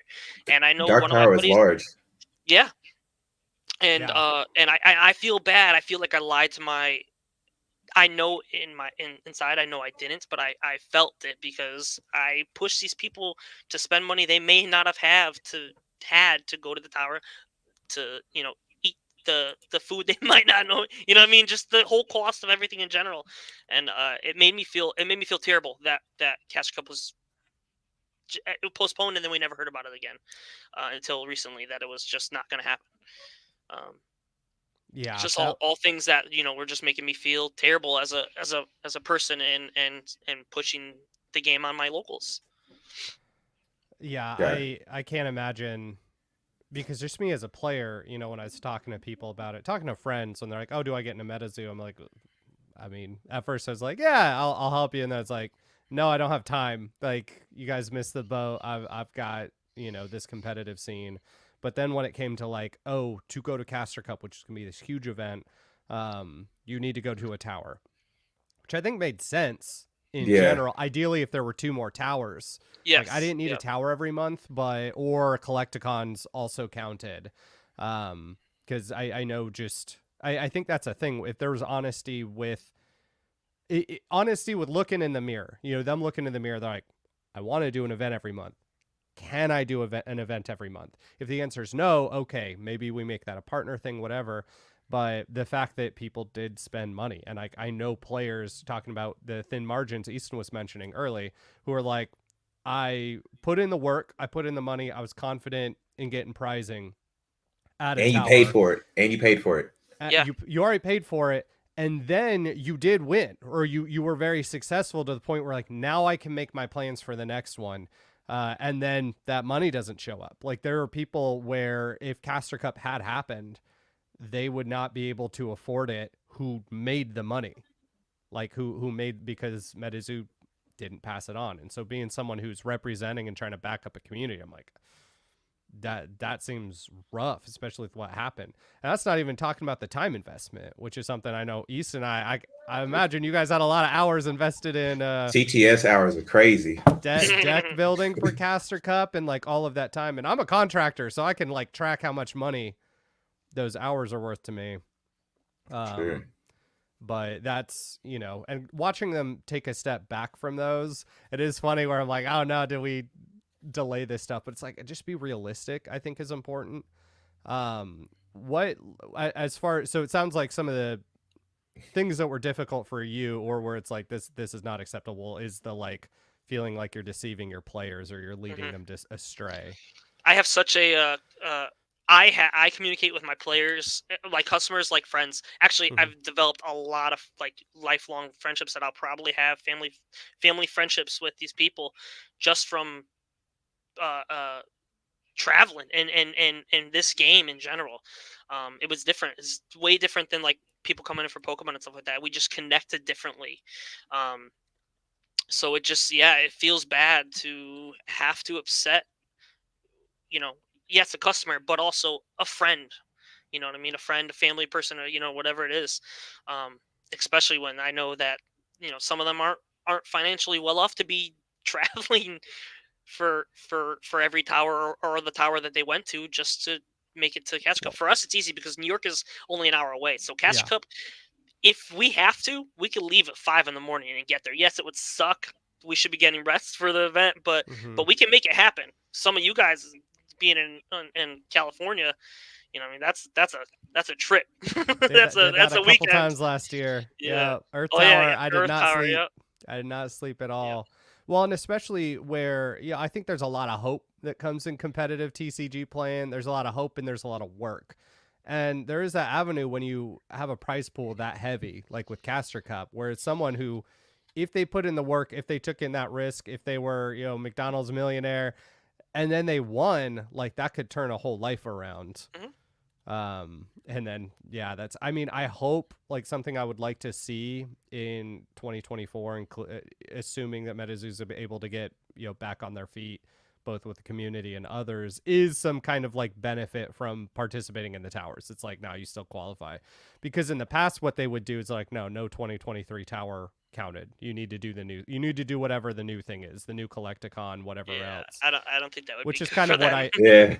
I mean, that's what I good. anticipate. And like my approach to this is always very practical. I'm not like, oh, I think they're going to do the thing I don't like. It's just like, what does your behavior suggest? What will be a breaking point for me? If this is a breaking point for me, I'm probably going to take 2 steps back. It's like, I wasn't a partner, I'm a player. So I could just take a breather, step back, be like, all right, if this happens, because I knew like every time I went to a tower, it was a risk on like, is this going to go anywhere?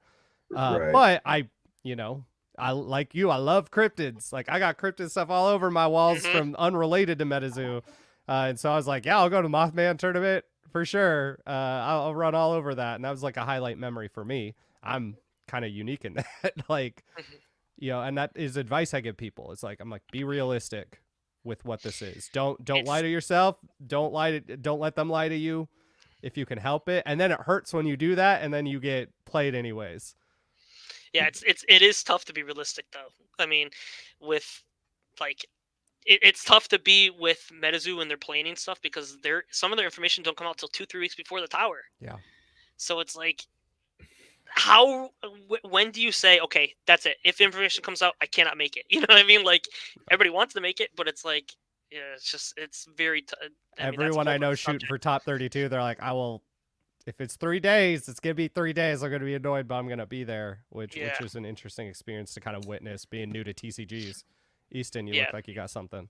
Quick thing. Shout out to Stevie Peppers, one constant joke in the good person in the chat. And second, again, you've been a player, you've been a tournament organizer, you've been a partner, but what about as far as the judging? Like, because I also think that a one group that is kind of always overshot in a lot of these conversations are the judges. And, it's tough because you've tournament organized, you've judged local events and even a major event with Long Beach. But how has that been, and how has it been trying to either retain judges on a local like at your LGS, if it's not you, but even just judging some of the higher end events? Like, how has that been? Because I've heard and I've seen a lot of things, but also want firsthand experience as well. Yeah. So yeah, I judged Long Beach 2022. I had some of the funnest time there, honestly. The whole experience was fun. And they flew us out, or reimbursed us if we took care of our own flights, put us up in a hotel, and then had like a short stipend for each day. I honestly loved it. I tried to judge more personally. I know some judges that did it, and then were like, "Oh, I'll never do this again. It just wasn't enough," or we didn't even get a promo. Like, I get that all, but me, I just liked being in that environment, judging wise, and seeing the players getting throwing cards down, and just being able to help judge goals and stuff like that. Locally, it's tough because most of the people that were judges wanted to play, so I judged most of my events.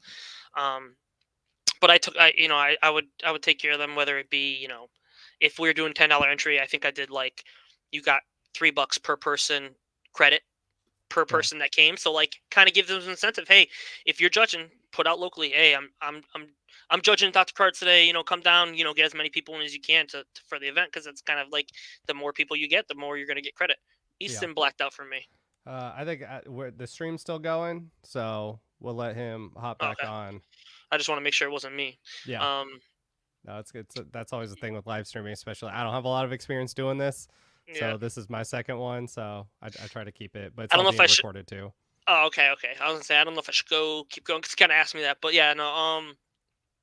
I think judging was probably one of my, aside from playing the game, I think judging would be my next favorite part of being a part of Metazoo. Like I said, I tried to judge more events. I was hitting up Bats, because I know Bats was like big, and I judged every event or part of scorekeeping or whatever. And I kept reaching out to Vajir, and I did get offered one more judge time, but it didn't work in my schedule, because it's tough being an LGS owner. When I don't have employees. I run my store 6 days a week myself. I have a few people that help, but to leave for 3-4 days, I'm still, my store is only 3 years old, so like I'm still like at the hard trusting stage to let someone open it, and run the store, and for sure, run an event or whatever it is. So it was tough for me to do that. But there was one event that I did get offered the spot, and I had to turn it down, just because the information wasn't coming out soon enough for me to plan around the weekend of me closing my store and going. Financially, I mean, I lost more money judging, but the time I had paid myself. Like, I had that much fun, Yeah, well, and that's like, I don't know a lot of people who are exclusively in the LGS game for the money. It's like, and for me, that was a big thing with my participation in Metazoo, and even going to the stores, because the first store I drove an hour to, I just did it out of necessity. But then I was like, no, this store rules. Like, I'll go out of my way to come chill here.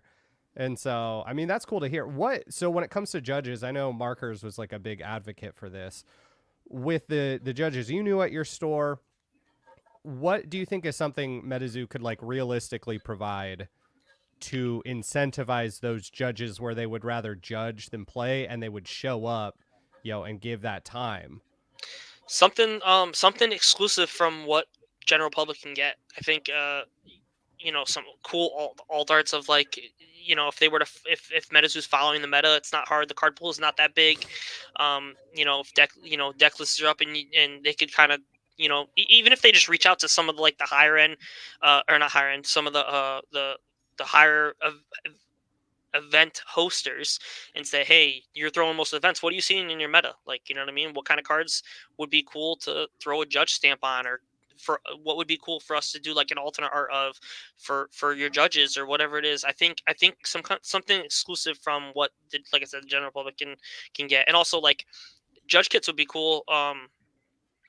As far as like not even just cards, like pins and like cool like you know just oddball stuff that like is different from what they already have out. I think that would be pretty cool, and I think judges would like that. Honestly, Yeah. I would like that, and I know some of my other judges would too. Yeah. I think also because there again we run in such a margin heavy thing, and it's not even a or margin thin space. I don't even think that judges, much like players, they don't need to have to get rich or anything like Yeah. that too. They just want to be able to make enough to go to the next event or make a little, some lunch money, be able to be a little comfortable, and that's it. It doesn't have to be this huge, crazy amount or anything like that, but it also has to be. I think the exclusive portion is the most important thing. If anybody from Metazoo is listening, is that it needs to be something that not everybody can get, because it allows you to be able to transfer that or trade that into some type of currency, or be able to like leverage that into something else. Because I think it's just a fundamental thing that maybe collectors, they think that everybody should have access to everything, or it should be core set heavy. There shouldn't be a lot of promos or exclusives. And I think that you gotta kind of have it in a way where the ecosystem is feeding into each other. The judges are able to pour into the collectors and the investors. The players can do that as well, and maybe some of the investors and collectors are letting people borrow cards that they can't get their hands on. It used to be like that in a lot of other TCGs, but it seems like now it's like so much more segregated, when it used to be a very symbiotic relationship between everybody. Well, and I know, talking to a lot of the Texas crew, a lot of you guys would go and then sell your medals right away, because that was partially how you were supplementing rent or whatever that got you out there. I know in California we had all of like 3 medal events, or SoCal. So like when I got my medal, I was just like, no, this is this trophy case. Any others after that, it's like, yeah, distribute them. But because that was watching how altruistic our judges were here, and being like, you have to put in so much work for something that's not necessarily thanking you. And that we talked in the last stream about like, man, if I was running a company and this was an element, I'd be bending over backwards. At least just like lip service, like, hey, thank you.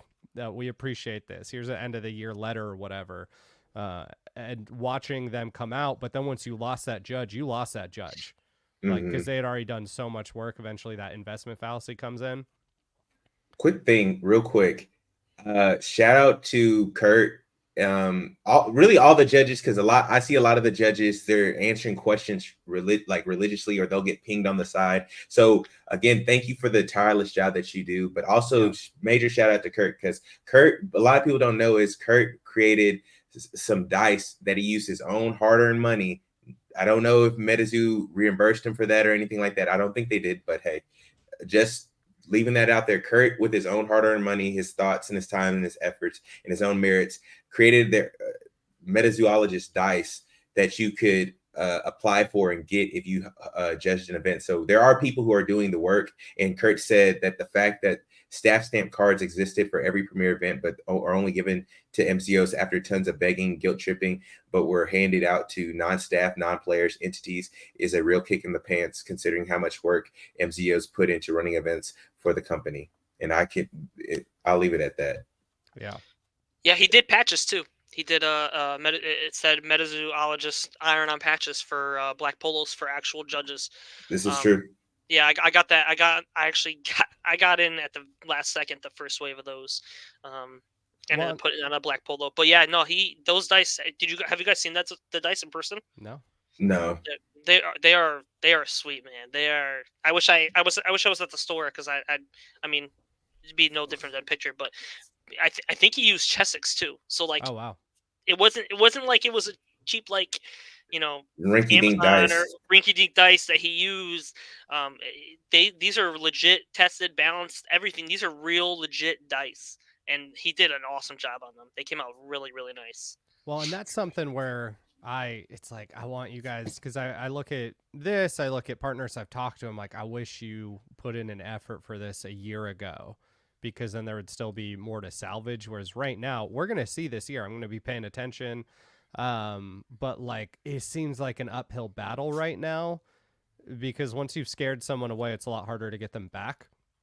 But it's like watching community go out of their way to do that, make content, all of these things, answer questions is beautiful. And that's what you want out of a fandom, a community, a player base, any of that. But then you want, I feel like the company wants to be leading the charge on that, and within reason. What, like, they have the medals printed, and the medals, our events were a lot bigger when there was a medal at stake. And so having like a judge promo, it's like if they had that and they made, it's like you don't have to go crazy with it. Yeah. Or even the all arts, like all arts. If you look at the Black Friday packs, like those are hot, Those were sweet. Those are sweet, I must right? say. You do stuff like that because then, and I'm not not mechanically unique, right? It's just like, hey, do you want this? Because I know Magic, when I was first playing it when I was like 10 at Wizards of the Coast, you would watch the people who judge or work there with their like unique cards and their deck they built over time. That's a great trophy piece. Yeah.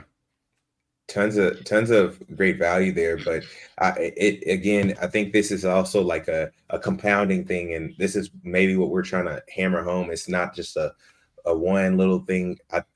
In the last episode, we said rising tides raises all boats, and this has been a kind of a reoccurring thing where either you're gonna have to complain a million cajillion times to get something to change, or you're gonna have to like do a video or make a post or leave the partner program, but it should never have gotten to this point at all. And I mean, this is just us kind of speaking candidly now. We still have a lot more topics, but again, this is just a reoccurring thing that we just have to uh, absorb and identify, and then like put that as a point, like connect the dots. Like, this isn't just a player thing, collector thing, investor thing. It's everybody's got the same issue. It's just whoever's willing to yell the loudest, whoever's the squeakiest wheel will get the oil. Yeah. What else do you have on your list, Easton? I know you've been. I definitely want to ask Dave, as far as what do you think that they can do from, you've seen many games come and go. What do you think is realistic for Metazoo at this point? What do you think they can do to get back on track to have the same momentum as they had prior to it? Because I think that there's no hotter game in TCG land from what, like, Metazoo 2022, like riding into the Caster Cup. Everybody's like beating down their LGS's door to get games or events going so they can play in Caster Cup. I think that it had a nice little run. And I'm trying to see, like, from your vantage point, what do you think Metazoo can do at this point to get back into the good graces, but two, with that momentum to where they are a household name, or at least respected? Because also there's a portion that is like being respected as a player or even as a partner or anything like that. It's like you're almost like a laughing stock. Like, I saw a video of like the top, they did like the S tier, A tier, all that of the TCGs, and it's like they didn't even mentioned Metazoo like briefly, and they didn't keep like, they just like laughed it off, and I don't like that at all. So just your thoughts about it being around a lot of TCGs. Yeah, I mean, the stuff we're kind of been harping on is just like they need to stick to their word, and stick by their releases and stuff like that. If there's an issue, like, companies still have. Don't get me wrong. Companies still have delays. I just got an email today from Magic. There was supposed to be a festival draft. This festival in a box, it's called, some kind of event. They had their stores post the events for this coming Friday, and I got the email today. Like, so it's Tuesday. Yeah, Tuesday. I got the email today. They're going to be delayed. Shipping's not happening until next week. Postpone your event. Let your customers know. Like that. Like, while yes, the delay sucks, but also like the communication is good, because it's a couple more days would have been nice too, like a full week. Yeah. But like you can't with the holidays and New Year's and Christmas and stuff like that. You can't like fully commit because like there's just so many delays that you can't help that just happen with just shipping in general for big brands too. But I think as long as they communicate when there's an issue, and then if they make an apology or if they come out and say, hey, we screwed up, sorry about that, postpone, whatever, then follow up with that. And if there's another issue leading up to that, follow up with it again. Just be as communicative as you can with that kind of stuff. I think if they follow their roadmap, and I think, and they may have issues with selling some of the first stuff coming out or pushing some of the first stuff. People are going to be skeptical buying stuff. It's just a simple fact. It's going to be. If they follow it and they stay consistent with it, and this year goes by the way that they plan on going, I could see it turning around and becoming what it was 2 years ago. Cast Cup time. Before pre-Cast Cup, the hype, the push for it, the events will start flowing again. I know I'll start hosting again. As long as I have people coming in that want the product, I will host it. But if I can't sell it, if I can't push it, I can't host it. I can't buy it. I just feel like going on 2024, as long as they stick by what they say and they hold by it, and like I said, and they communicate if there's an issue and they are reasonable about it, I think they shouldn't have any issues reviving what they had previously. Yeah, especially with war. Like I'm like, war is the end of your block, which is and that's a long block. That's an accomplishment. And I feel like that's, it's got, for the people who have fond memories with the game, it's like, if they can pull that off right, that's got everything you like in it. Whereas if it doesn't go well, then obviously that's a pretty big problem. Mm-hmm. And then Seven Seas having the new duels, having the fusion auras, the water fusion auras, which completely change the game. Those, like, it seems like, all right, if this was going to happen during any sets, having war come up and then having Seven Seas come up and then having Yokai Island, whatever they're going to do with that. If they can turn it around, and at the end of it, because a lot of people have talked about like, oh, I might be more interested in Yokai Island, and I'm like, I don't know, and that's going to happen. But there's the shot there. It's just like, okay, what is this going to look like? Because obviously we have Cryptid Clash, but clients have issues. Like, that's kind of how I'm being realistic going. AAA video games have issues when they come out right now. So I'm not thinking, I'm not expecting a flawless release on that. And I also don't put that on any of the people working on the game, because it's like, shout out to Bats. Absolutely. That dude, when I got approved on it, the initial week of release, I feel like I was such a problem because I was releasing like bug reports, a couple a day. But man, that dude was on it, fixing it, and literally like he shout out. He was good. He was good at it. He was crosses the pond, says, take it back, Esther. It's perfect. No bugs. Look, I'm just trying to give you some runway. Like that's a don't sell us on no promises, and it's like get there. It is right. That's not me naysaying. That's me being like, I'm on the west side. Like half my friends are in video game development. I just know how this goes, right? And so anytime people like Cryptid Clash, I think there's a lot of opportunity with Cryptid Clash, but I also want people to be realistic. In the same way where you all saw what happened when Cyberpunk came up, you see what happens when most AAA games come up, and they have like huge things going on behind them. So I want us to be kind and realistic with the people who are working hard on those games. Like, I have no doubt that there will be a functional version. I just want to give y'all some room to do bug reports when there's a wider release.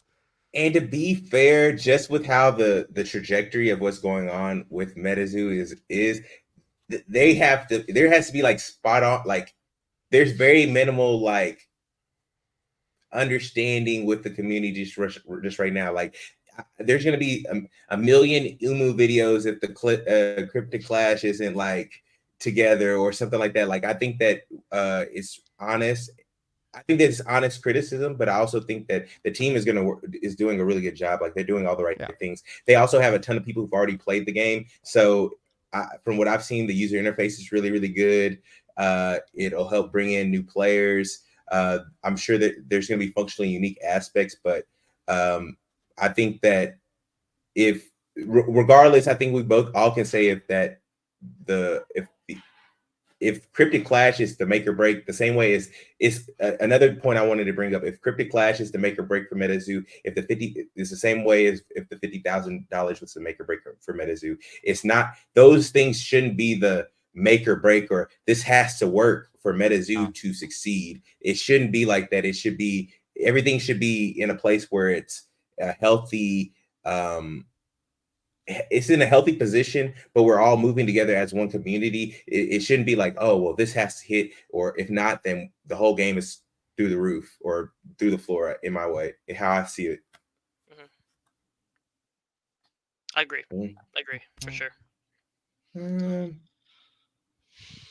Let's see. I don't have too many other. I mean, I know that there's plenty of questions, but I do want to get your point of view from a business owner, because I've had like years where there's been like working in startups, whether working like corporate stuff, and you probably had a interesting view, because I feel like in trading cards, there's always like shifty people, and there's everybody's trying to sell you up on the news, and this is going to the moon and stuff like that. What advice do you give for trading card players, fans, enthusiasts on how not to get taken advantage of, or at least like, stand up for themselves? Because I always felt I feel passionate. That's why I think Esther and I are coming together on the podcast, is because a lot of TCG enthusiasts are just, I'll just say, nerds. They don't like the conflict that comes along. They don't like being alienated from the community. But how do you work through that? And then how would you help defend them, or how would you help talk to them to kind of build some confidence up into making good decisions and stuff like that?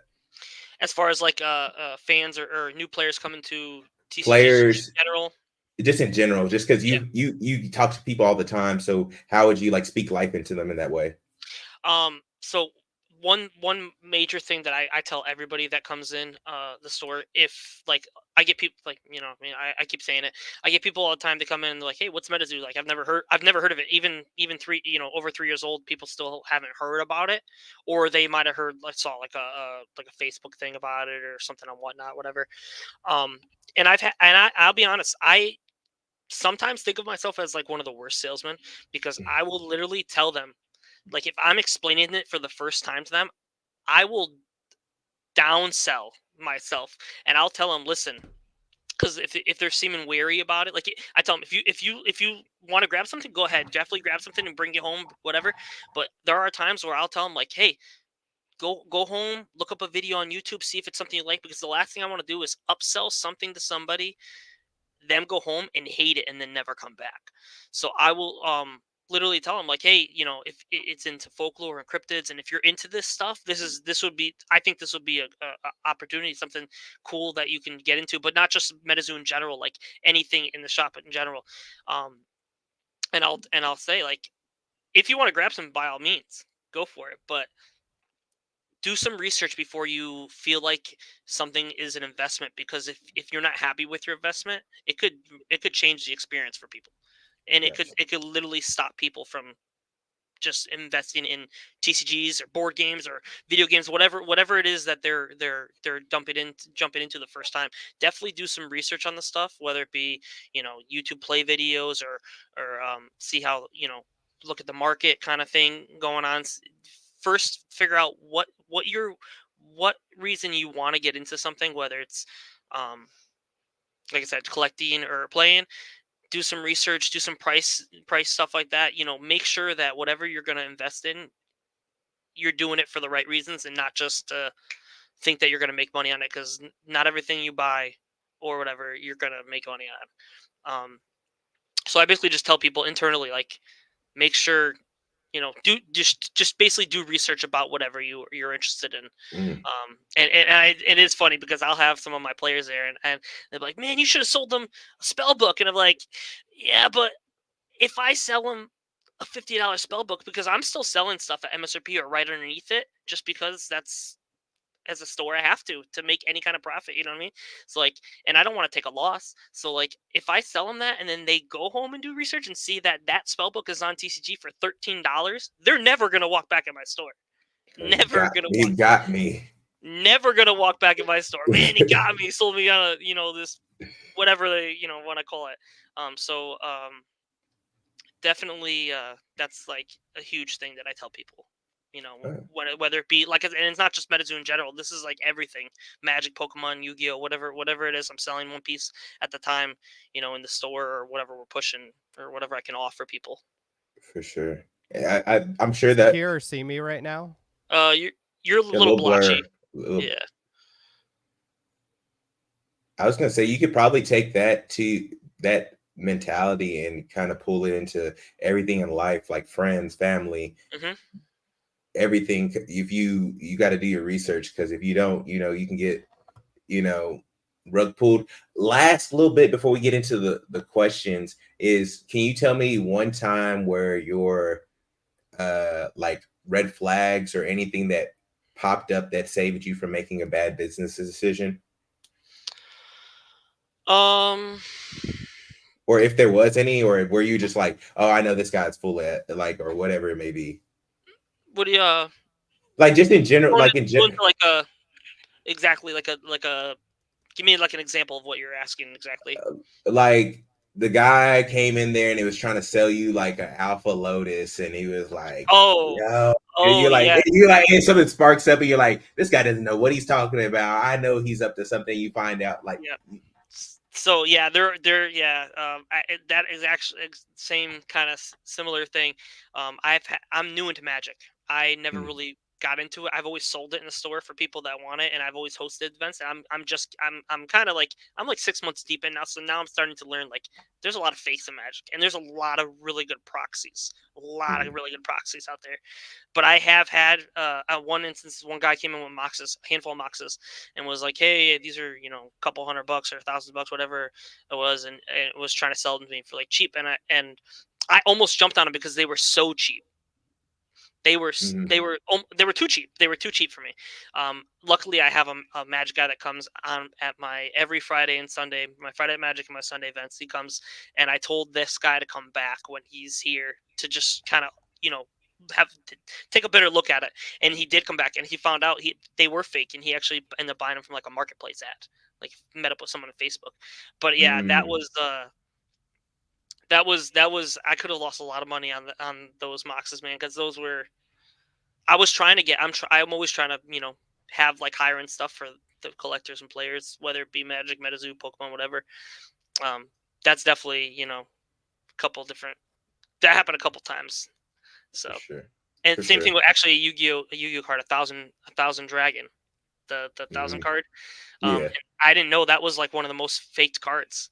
That I got lucky on. That I picked up cheap. And I didn't realize how much it was and how hard it was to get and how sought after it was. And I bought that cheap, and I got scared because the first thing my Yu-Gi-Oh players asked me was like, "Is it real?" And I was like, "It looks real. Like, how can you fake this? It's got this weird hollow thing on it. You know what I mean?" Yeah. But that was one thing I made it. I was lucky with, but for sure. Yeah. And Easton, you said you want to get in questions in a minute. Yeah, let's do that. Before we do that, Dave, is there any like last message you would have or thing where you're like, hey, this is what I want to see before we get into questions? Or do you think we covered it in the stream so far? I feel like we covered it pretty good. Yeah. Yeah, I agree. I feel like I'm kind of getting to the broken record stage of saying some of the same stuff over and over, just saying it differently or whatever.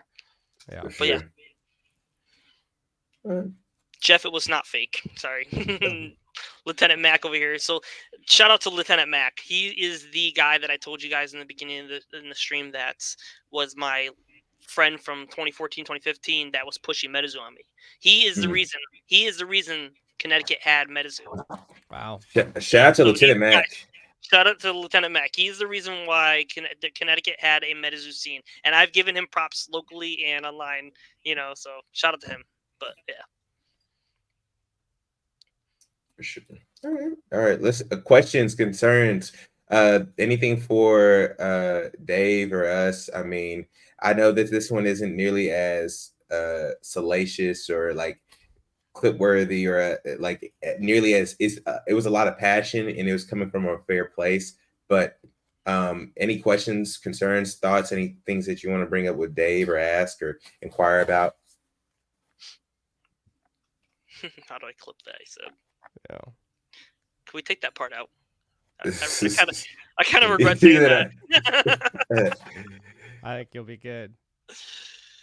Oh, I mean, I'm sure plenty of people are like threatening about the payments. I don't know until things come through. I don't have one actively going. It's not my crusade. I just want people to get paid and people in the company to like honor their promises and stuff like that. So, if a lawsuit has to happen, then so be it. But hopefully it gets resolved before then. Honestly, I want to see happy players.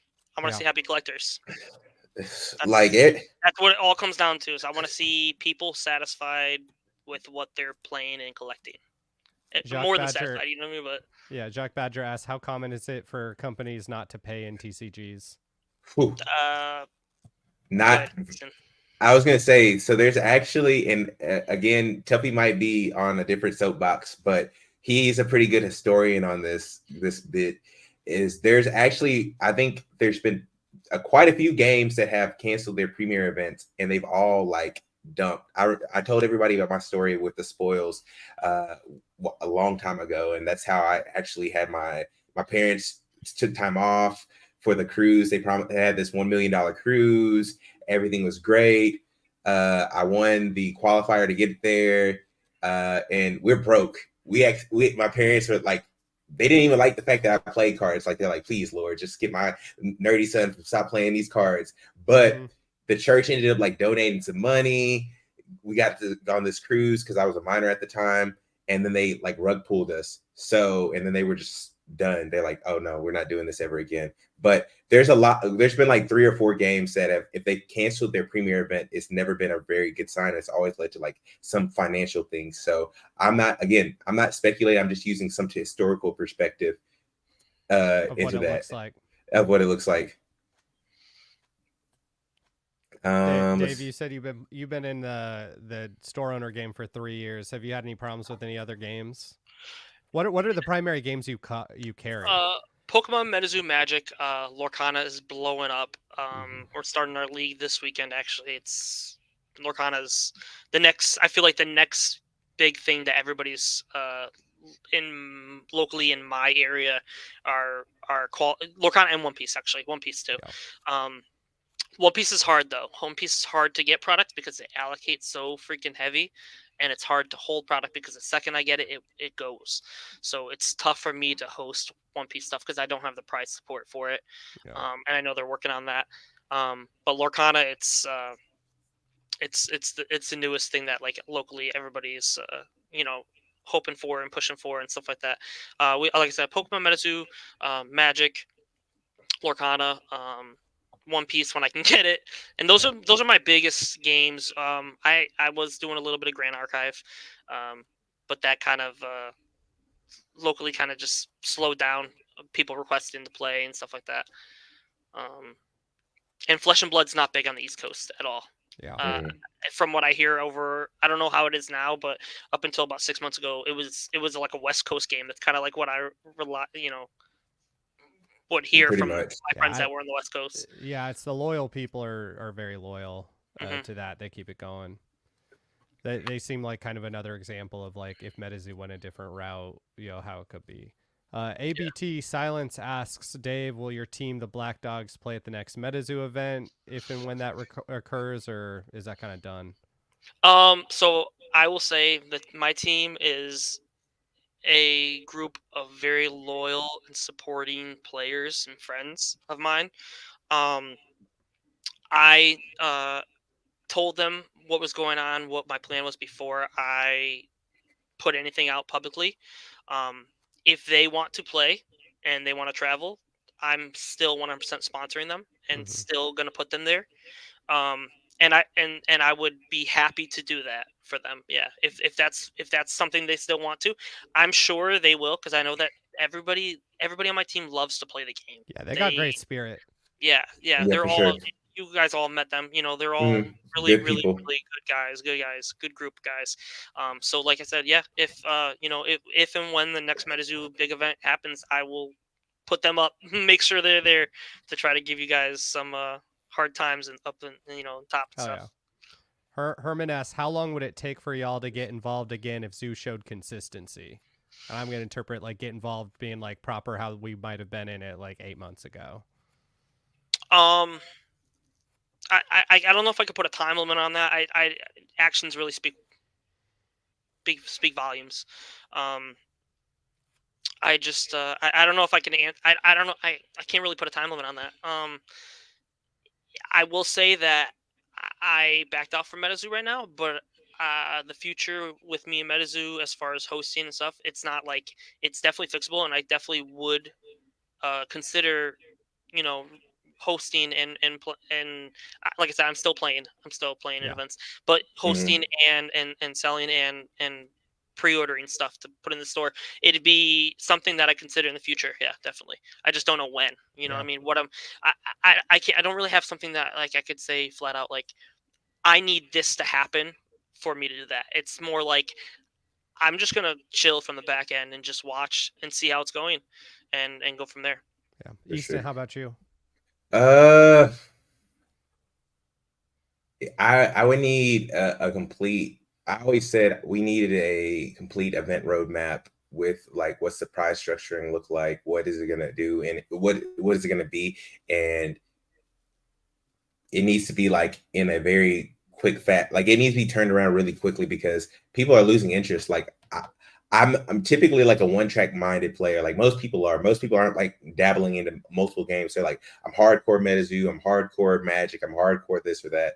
In terms of what's going on currently, I'm like other games are starting to pique my interest because I'm like, oh, this is really structured well, or I like the maturity of the team because that's also the older I've gotten. Is like I want to be around people that have been around trading card games or know how tournaments are supposed to be ran or are willing to go slower for and build a little bit more incrementally rather than it kind of like really a hype train. So I'm being more mindful and being more choosy where I put my energy and time. And so right now I need them to really have like an event roadmap with it doesn't have to be crazy pricing, but it needs to be something that you can also leverage and get other players from other games because again the community of players like there's not a lot of kids. I don't know, maybe for you Dave, is there a lot tons of like little kids coming into the store or is it more like 24 to 35 year olds or what it is because from my vantage point it doesn't seem like there's a lot of kids coming into this fandom, so we're kind of like playing for the same group of people. Yeah, I know it's the majority of the people are mid range, 20s, 30s. Um, I don't have many younger kids. Under I think my youngest player might be 21, 22. Yeah. Yeah. For I sure. feel like especially these days with the internet being so prevalent, you need to have somebody respected talk about and get you in the store. For He me would to get involved again to the level, because right now where I'm at is I'm working on like finishing collections, but for play, it hasn't been worth my time. I would need war to work, mostly because going into I would not go into 7Cs without a healthy looking game because I know those boxes are probably going to be expensive with the water fusions. And if war isn't tested well, which they've been testing it for a while, so I'm not too worried about that. But with some of the mini sets they've done, I'm like, it's impossible for playtesting to have gone into this. Is If War being play tested right now? they put out stuff for it from a while ago, so I don't have good information other than okay, this is all right. Listen to these two. Um, Yeah, I like don't. yeah, if the game starts like falling apart when it comes to a competitive aspect, just on like the quality, where it's like, all right, there's just two broken ducks now. And then yeah, if they don't get back on track for 7Cs, like I can't. It's just gonna be too much of a wall. It's gonna be too expensive for something that might not have trust. But I don't know. I'm looking at war. I was writing in my kind of planners for like going into 2024 on goals. I'm like, what are some things that could get in the way of these if I'm trying to do them quick? And card playing is one of them. So it's like it's got to be worth my time. And it's got to be something I can keep running on. And so my hope is a bunch of the people I like kind of go dormant or play other TCGs, and then Metazoo has some good waiting for us. Once we've all had time to cool off and wear off, and it's worth it, because if not, there's other games. For sure. P. Weezo said, what would be the straw that breaks the camel's back for you guys to give up on Metazoo? I think it falls in line with what was just said. I mean, I would need them to, I mean, again, at this point, personally, I don't want to beat a dead horse. There's not a lot of merit to the community message. We were told we would get payment by the end of 2023. So I need them to build trust back. And the only thing you can do to build trust back is by getting the players, getting everybody what was owed to them, get them right. That's all how I see it. Yeah, if they can deliver everything in the next 3 months and get a clean slate, and then they can just work on building up some trust after that, be good to see. I like the medal program a lot. Like, I like the idea of like, hey, we're gonna do this thing. We talked in the last stream. I'm like, you need to reduce this. You need to get this down to. Honestly, you got to look at what all the events are looking like in the MPN and figure out some kind of average, because I don't even know how many partner stores are left. Like, I don't know how many stores are running Metazoo events. I'm sure you could go into the MPN and like do the math on it. I've got other stuff to do. So yeah, the medal requirement was tough. 25 was tough. Yeah. Stores don't have enough room for 25 people. That's true. Yeah. Fortunately, I can fit up to 32 comfortably. We've had our first medal event was 37 people, but it was tight. It was a little tight. But yeah, 25's rough. Just in general, there was a couple times where I reached out to a few people and I'm like, hey, like, if you pre-register, I will give you a few packs, because I want to get the medals for the event. Last thing I want to do is host the event and then be like, okay, cool, I gotta ship you the medals because I don't have them. Like, yeah. And there was one event where I had I think 28 pre-registered, 29 pre-registered, but we had a storm that weekend. And shout out to IHC. They're always been a supporters of us, and we've been big supporters of them in New Jersey. They would travel to our medal events, we would travel to theirs until that kind of slowed down. But there was a storm on the East Coast, and they were supposed to come up, and they couldn't. So like their 7-8 group of people that were coming couldn't. So we only ended up having 17 people. And I didn't want to get penalized for handing out medals to just a 17 group. But then I saw like a few medal events happen that were like 13, 14, 15. So from then on out, I was handing them out. Especially that was all ours. It was like you needed 25 to sign up, but then whoever shows up.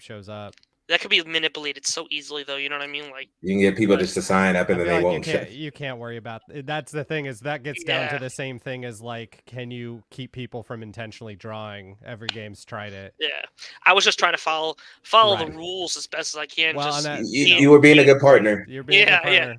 Yeah, because had I not been a partner, maybe I would have been like, all right, we got 17 people, have the medals. But I felt bad. If Metazoo only supported exclusive prize support, no cash, would you collect and play at the same volume? 100%. Yeah. I might not travel to every single event, but I would still play locally. I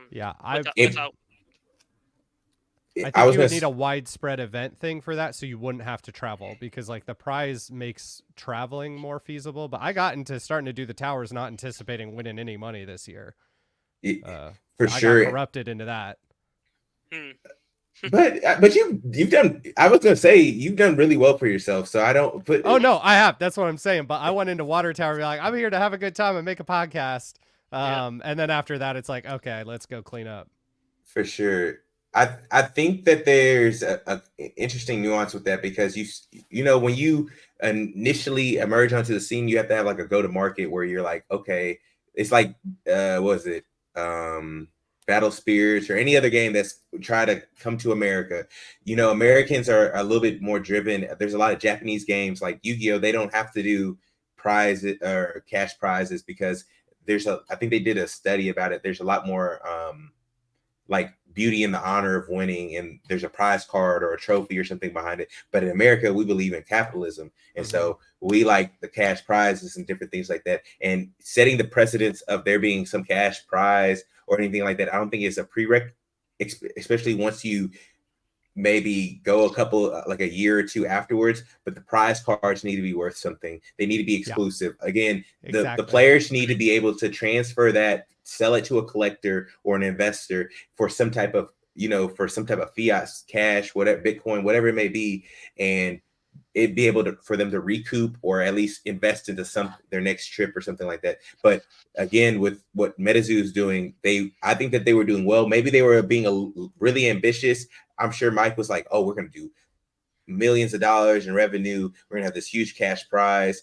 I think the issue was, and that wasn't part of the question, is that you set the bar this high, you didn't meet your promises, and now everybody's trust and everybody is just like, you can't pay the players, we don't trust you, and players are going to other games. That's the telltale sign, is when you sell it, when the players are the most loyal, in my opinion, because they don't sell their decks or anything like that. That's the last thing to go, is the deck that they played with. And once you start seeing people sell off the deck, it's over.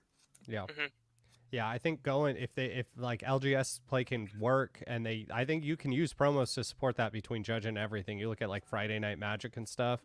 And even then, anytime I won prize support at stores, I just spend it on that store on more cards, just because like I want to support them. Wayward Caster 2 asks, with how the roadmap is laid out, does that mean no Metazoo tournaments or Caster Cup?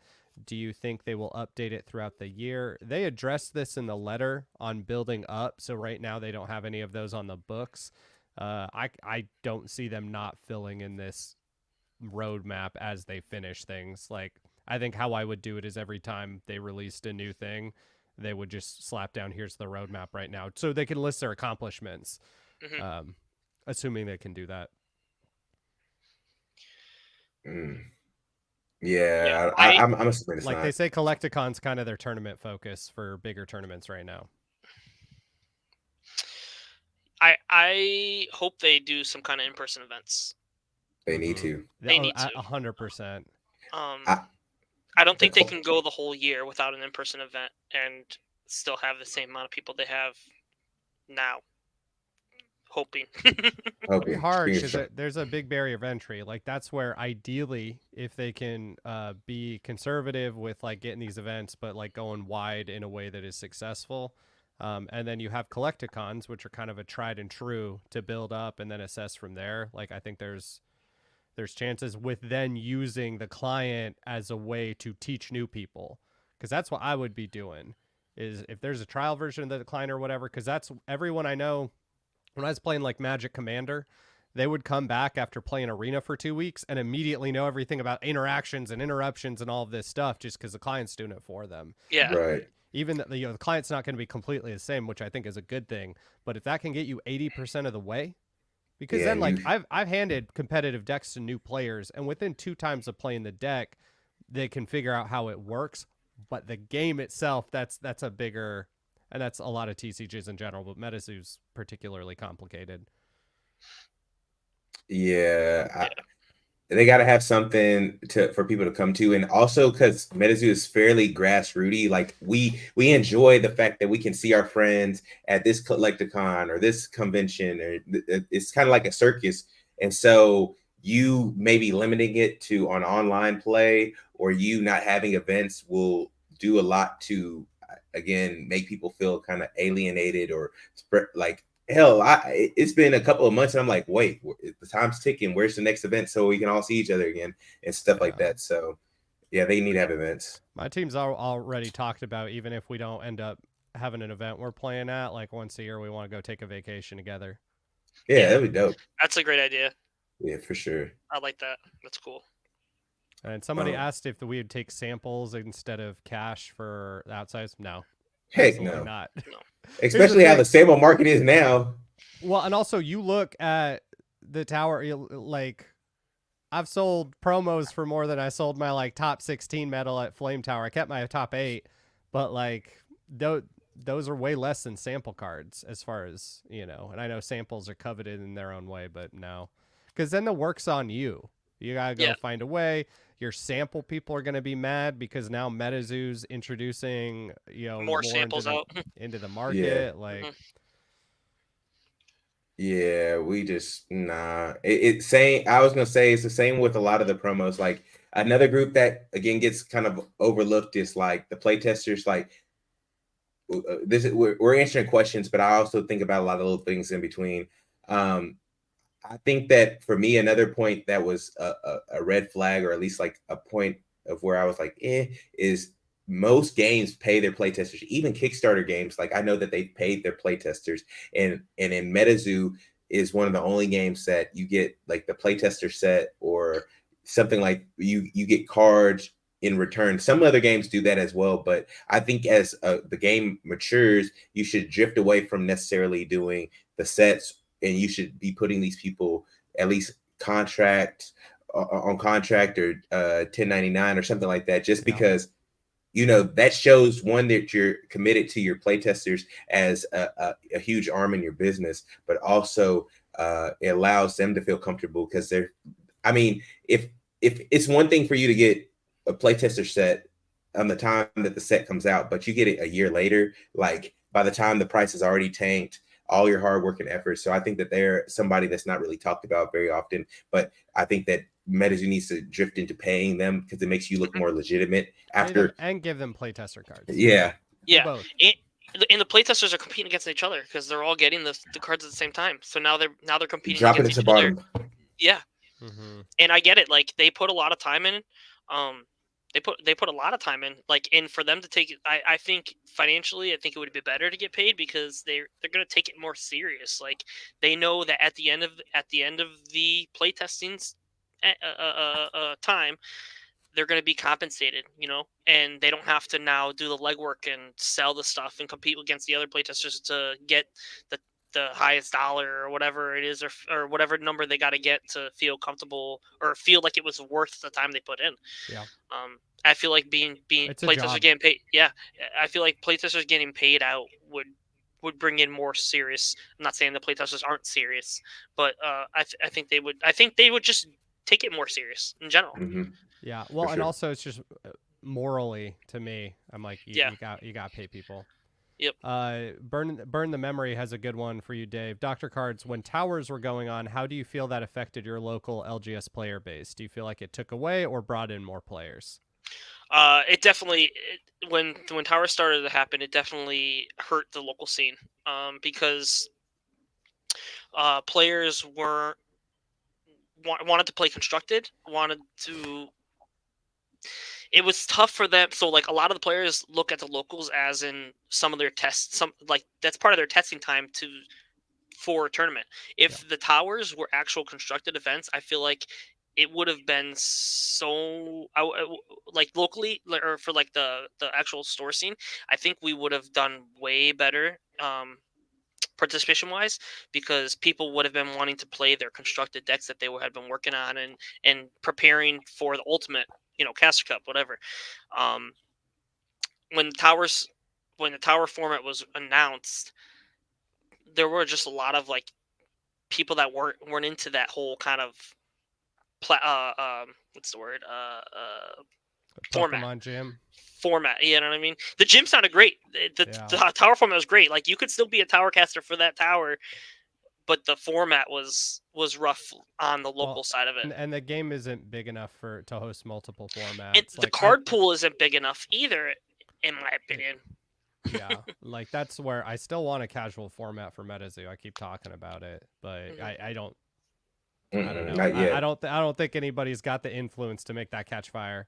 Mm-hmm. Plus, I think it fragments. I keep rolling back to this. It fragments the fan base, because right now we're in the infancy and we need everybody, even the cat, because everybody's like, oh, the players are like, they just think it's the top 32. No, it's a lot of casual people are playing in these major events like Caster Cup. You could say like maybe 20% of those are serious, like sweaty, I'm trying to like grind and win games. A lot of these people are just trying to have a place to play and have fun. And so with you bringing in different formats or different modes of playing, it fragments it, because it's like, oh, well, I don't need to go to an event, or I don't need to play in this because it's just like Magic. Eventually Magic got popular. Commander got popular because it's like I'm tired of going against all these amazing like trading card players and enthusiasts. They're like the casuals can play Commander and everybody else can play the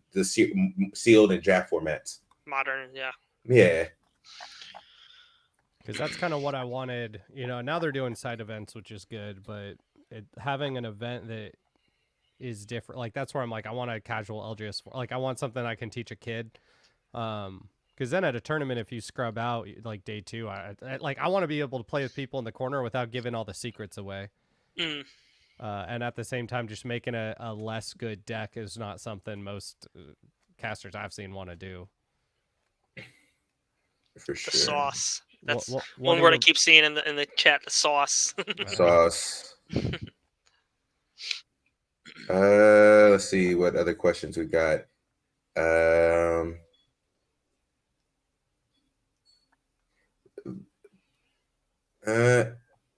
I will say, let's say Cross Pond, Easton, what's the highest offer you got on your first place medal? Would that have been enough for your Cash Cup 2024? I mean, to be fair, I haven't even shopped it out. One person, I guess, because they were like, "Oh, well, Metazoo's like going to the pooper," in their words, offered $5K, and I was like, "Heck no!" Like Cash Cup $5K. No, no, I don't think so. I think that I don't think that would have been enough for Cash Cup 2024. I think they just need to pay people. But again, everybody's gonna say I'm a tinfoil hat conspiracy theorist, and I'm just like, look, y'all, just pay the people, and the price, and people will be happy. Do what you say, be a man of your word, and go from there. But hey, I'm not gonna speculate because everybody's gonna call me crazy and say I'm a madman. So I'm just gonna say, like, hey, a lot of the issues that we brought up here can be solved with one thing, but hey, I'll leave it at that. We plan on hosting a large Cryptic Clash tournament with prizing funded by in-app spending. So is it, as far as the spending is concerned, what it like, because I know a lot of people are like just like want to play for free. So do we know like what's, maybe Chris can speak more on that. What if it's like $10? Like what if it's not a lot of people spending money on there? Or is it people spending money specifically for that tournament? Like say for instance, 100 people spend $100, first place gets half of that, and then second gets 20% or whatever it may be? Or is it going to be like all the spending for a quarter, a portion of that will be going towards a big tournament? I guess we can wait. There's a lot of questions. Yeah, I was scrolling through some of them. I got some lag too, so. Yeah, same. I mean, here, I pay money going to an event. I want it to go to the LGS. Yeah. Paying money for like, if it were like a client event, I'd be less likely to do that without like a lot of I need other events to build up to that, and they're like, all right, they're doing this paid event. Yeah, it's going to be the same thing. It's going to be a certain amount of free events to where people feel confident with it, and then it's like you pay for, because to be fair, people would pay. Dave, I'm sure everybody from y'all's crew would pay a certain amount of money, 50, 25, whatever amount of dollars to compete in it. I don't think anybody saw it as like, oh, this got to be free forever. But you have to build the confidence up, and then you can charge. And even then, you can build the confidence up, and you can even drop the grand prize. Like nobody thought that 1.25 million in terms of prizing was like, I'm not saying feasible, but because you said it, but nobody's like, oh, people would have played for less. But the issue is that you have to come to market with a certain amount to get people to come over to, because Cash Cup, we had Philly Luna, we had Steve Silverman, we had a lot of great players coming from other games and joining in and stuff like that. But you have to get people to, you got to like give them something to chew on, and then you can like cut the pricing down by half or something like that. Like we knew this wasn't gonna last forever. Yeah. Right. Yeah. No. I know my whole scene. We were saying from the beginning. We earlier than when they started. I think Flame Tower was the first entry fee tournament. Mm-hmm.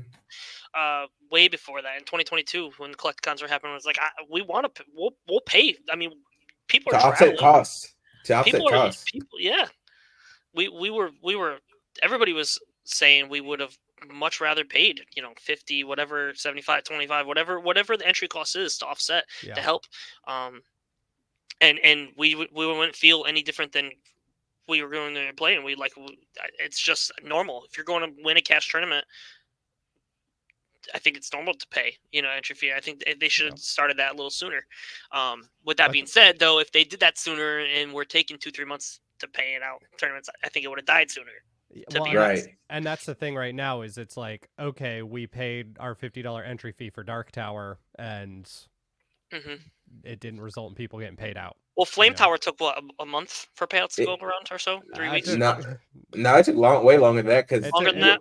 It did? We were going into Caster Cup ready to not have our Flame Tower money. Like people were starting to lawyer up. Yeah. I remember hearing. We got paid. It was a couple months. Yeah, that's again another connect the dots moment. But I think people would pay to go to these events and stuff like that. But again, Chris, I don't know if you're talking about with the client or with like another tower event. I think people will pay to do that for the tower events or Cash Cup level events. But I don't know if people are going to pay for the client to pay $50 to play in a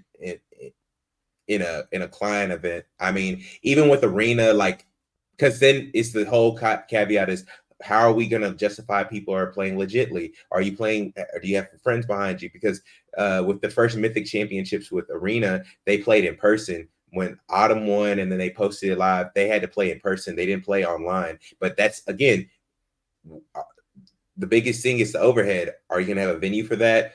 Judging, connection stuff.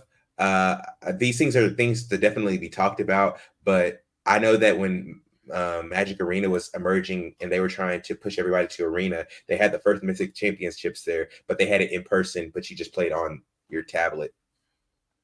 Yeah, because I just don't see a world where there aren't people teaming up in a room to play, big tournament. And then you get the whole internet connection issues. Like, a couple of my first TTS tournaments I threw a couple weeks ago, I offered my players, I was like, come hook up to my Wi-Fi. You know what I mean? Let's in between rounds we could, mute our mics and do the normal bullshit talk we do in person. But yeah, none. Yeah, people like in-person events. That's not a slam at anything, anything online or anything like that. It's like I think in-person events need to be happening. For sure, it's like I want both. Just both. Like, I'm looking forward, to do some Cryptid Clash to get reps in and just to keep fresh. My nightly get on and keep my brain fresh with the meta, see what's going on. That's not in the East Coast. See what kind of meta is online. Yeah, for sure.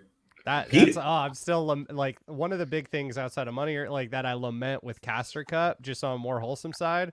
I want to see how all these like different metas that were everywhere because of towers would have smashed together. Like it's like I want to see that. Because I see what people are telling me is like the unbeatable meta, and I'm like, I don't think if we're all playing nationally, that would be the case right now. No, you need to have an in-person event to. It was always like that. It was like, oh, this is taking over the scene, and it's like if the towers cannibalize that because you're just like, I'm preparing for Flame, and all I'm going to do is play Flame decks, and that's it.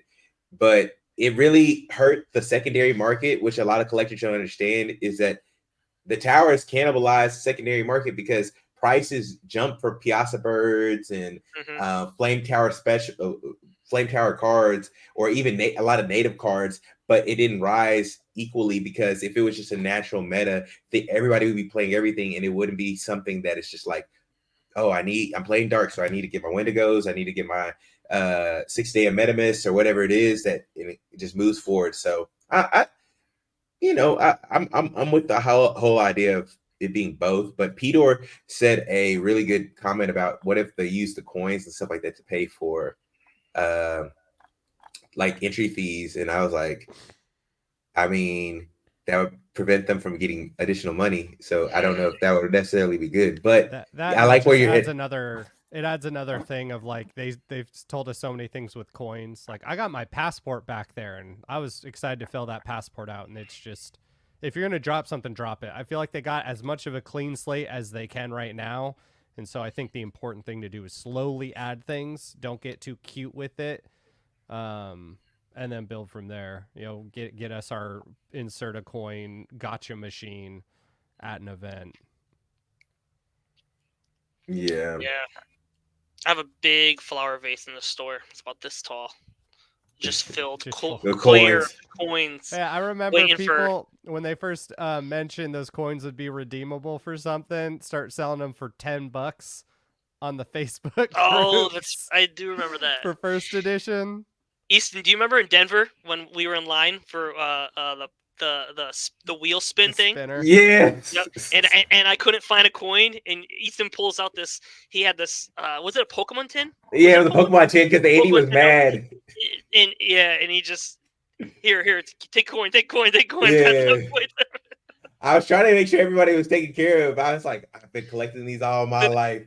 Yep. Then do you remember the next time I seen you in New York Comic Con? Because it was right after Denver in New York. I came up to you and I was like, I owe you a coin. Yeah. And you're like, oh man, just keep it. No, because you needed those coins so you could get the signature. It was Those signatures. Yep. Yeah, that was a crazy turn of events. That was funny. Yeah, and those are things like I think those were fun when the game was new and they could keep up with it, but I just think they had too much to juggle.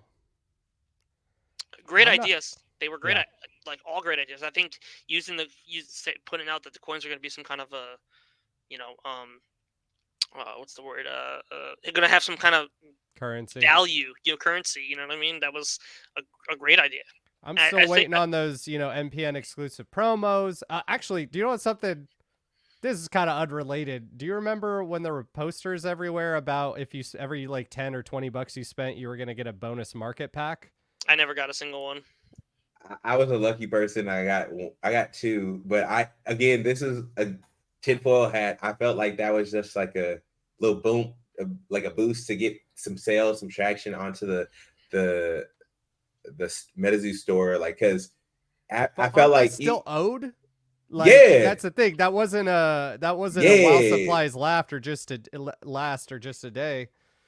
I bought stuff off the partner program just to get some myself. I didn't get any. Like they told us, like I remember in the chat, all the partners were asking, "Hey, if we pre-order, if we buy through as partners, can we get something?" They were like, "No, because like obviously you're getting your partner contract part, whatever, So I went on the marketplace through my regular email and bought some stuff on my regular name just because I wanted to get a couple, have a couple sealed. I'm a sealed collector. That's how I am. So I wanted to have a sealed one for myself and open a few, and I never got a single one, unfortunately. That was part of why I bought Legacy from them. One, I didn't realize Legacy was going to go to partners, but I'm like, I would have rather Dylan had my money.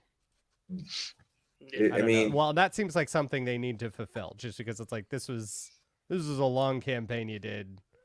Yeah, I know they took it down eventually, but tinfoil hat time. I think time. those black market the black market packs and the disclosure packs.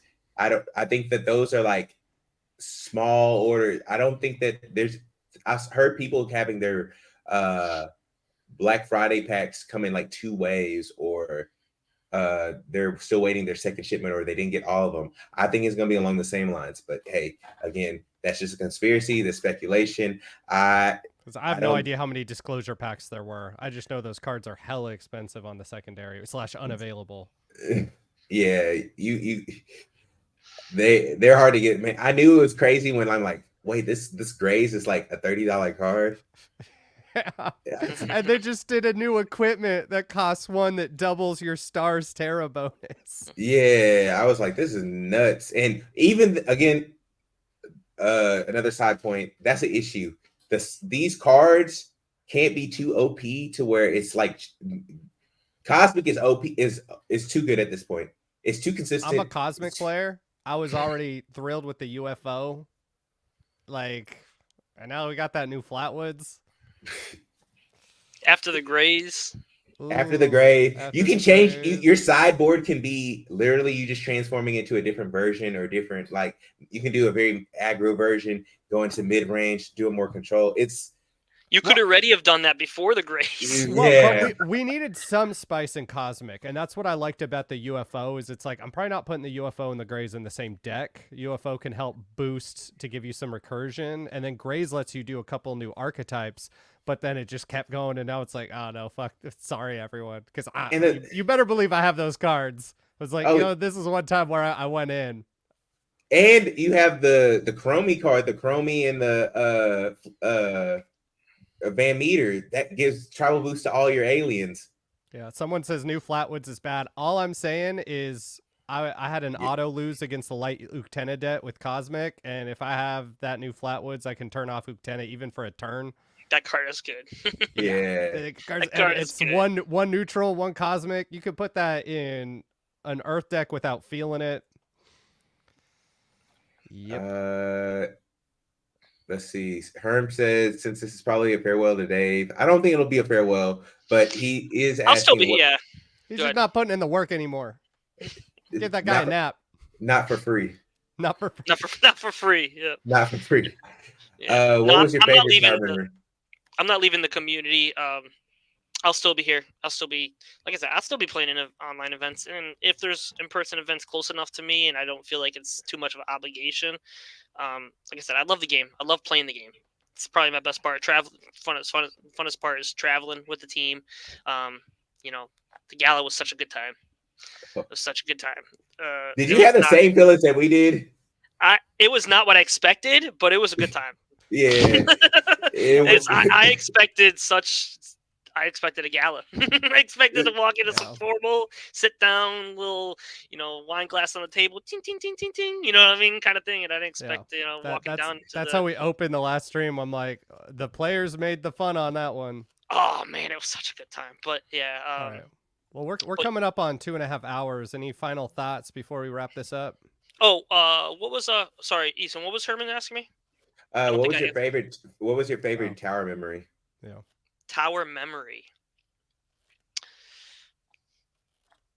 I feel like if that's coming from Herman, there has to be something that happened with Herman. No, I mean they're all fun. Earth Tower, Water Tower. I don't know.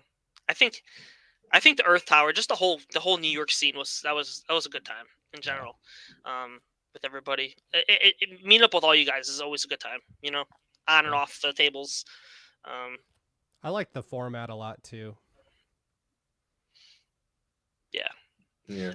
The format's fun, but it's well, among the like when I was thinking back at like kind of how the games or how the play was, and I like the towers a lot.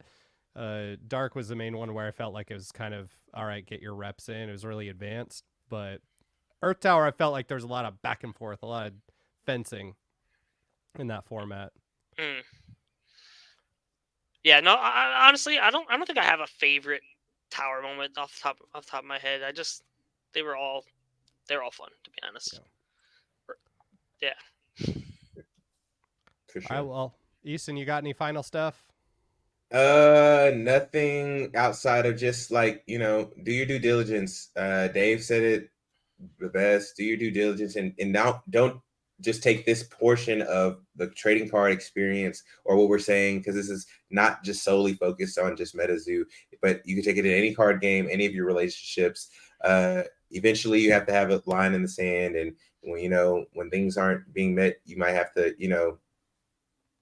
honor your promise, honor your morals and your ethics, and eventually everything, at some point in time you have to know when to bow out. And I want everybody to know that, like, your bow out might not be mine and vice versa, but just have some type of backbone, in a sense where you're like not getting stepped on, you're not doing stuff for free, you're not letting people treat you like crap or anything like that. And this isn't related to Metazoo, but just in the real life, because trust me, once Metazoo is here or there or gone, it doesn't matter. But just take this with you in real life and don't have people walk over you and sell you promises or anything. Just, be somebody that you could tell your friends or family that is honorable in a way. Like, just be a real person. Yeah. Take care of yourself. Look out for yourself. Yep. And then have fun. Dave, thank you so much for hopping Thank you guys on for and having give us me. this other perspective. This is really great. I'll get this up on the YouTube. Now I kind of know what that process looks like. I've got the whole thing connected. And then something I'm going to be putting some effort into in the next week is timestamping the streams, because I think that'll make them more accessible to people, where you can just hop in Yeah. on the topic sure. that interests you. Again, thanks for having me, guys. Chat, thanks for the Thank you. questions. Yeah. I know we missed some questions. If you want to directly reach out to me, I'm open. I'm sure you guys know most ways to contact me. So Yeah, what are your plugs? What's the best way to support you as like a Um, customer Yeah. or an LGS owner? Dr. Cards TCG on Discord, drcardsandgaming.com. Dr. Cards and Gaming on Google has everything on me. So Right. any way you want to connect, and then also Facebook, at just Dr. Cards and Gaming. That's it. So Do you have a TCG player account or I anything do like have a that? TCG player. On Buy the from them, TCG player, y'all. the store name is just Dr. Cards, actually. Just Dr. Space Cards. That's it. Great. We got a pretty good selection up there, and I got some good singles up there, so I keep it pretty stocked. Easton, you got any plugs? Bats. I got one left. Oh, one Message left. me, Oh, Bats. sorry, Dave. Yeah, we're all lagged. I don't know if that's. I imagine this is the case on the stream too. We're all lagged visually on each other, so we're going off of voices right now. No, I'm actually going at Bats. So Bats said, "Let me get a D100." I have one for you, Bats. Oh, sick. One left. Hit me up.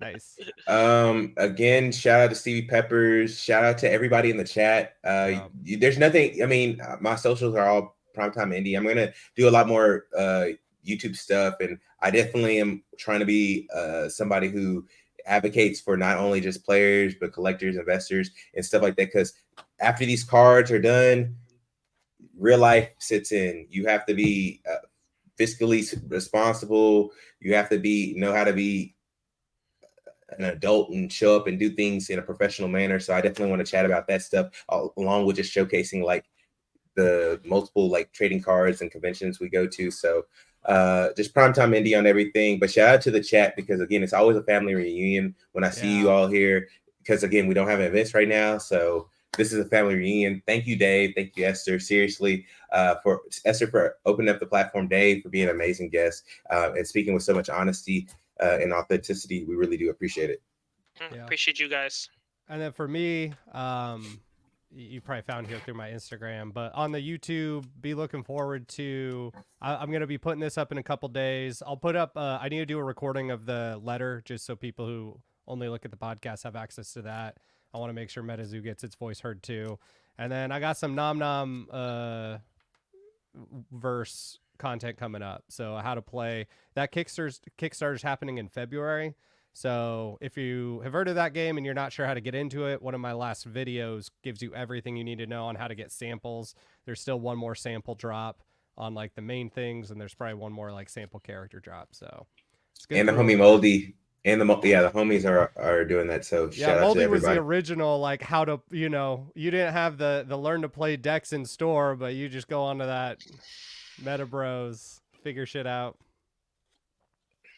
Yeah, I'll be honest, I kind of regret not playtesting Nom Nom, because I got offered to in the beginning, and I didn't, because I was like, I don't want to conflict with Metazoo as a partner. Yeah, and I didn't, but I've been hearing a lot of things about it, so it's really fun. Yeah, I was on one of their like feature, like stream how to play. It's really fun. It's really different, which is kind of what I want out of TCGs. I don't want to play a bunch that are the same. So it's real strategic. Yeah, I'll have to go check that out. Go check out you said your last video? Yeah, last video I have like everything you need. It's got a different art and everything, so it should be easy to spot. And it's literally everything you need to get into it right now. I'll do another one once the Kickstarter's up. Sweet. I'll definitely check that out. Yeah. All right, guys, I'm going to end this stream. Thank you so much. Shout out everyone. Thanks, guys. Yeah, you guys take care. Have a good one. Peace.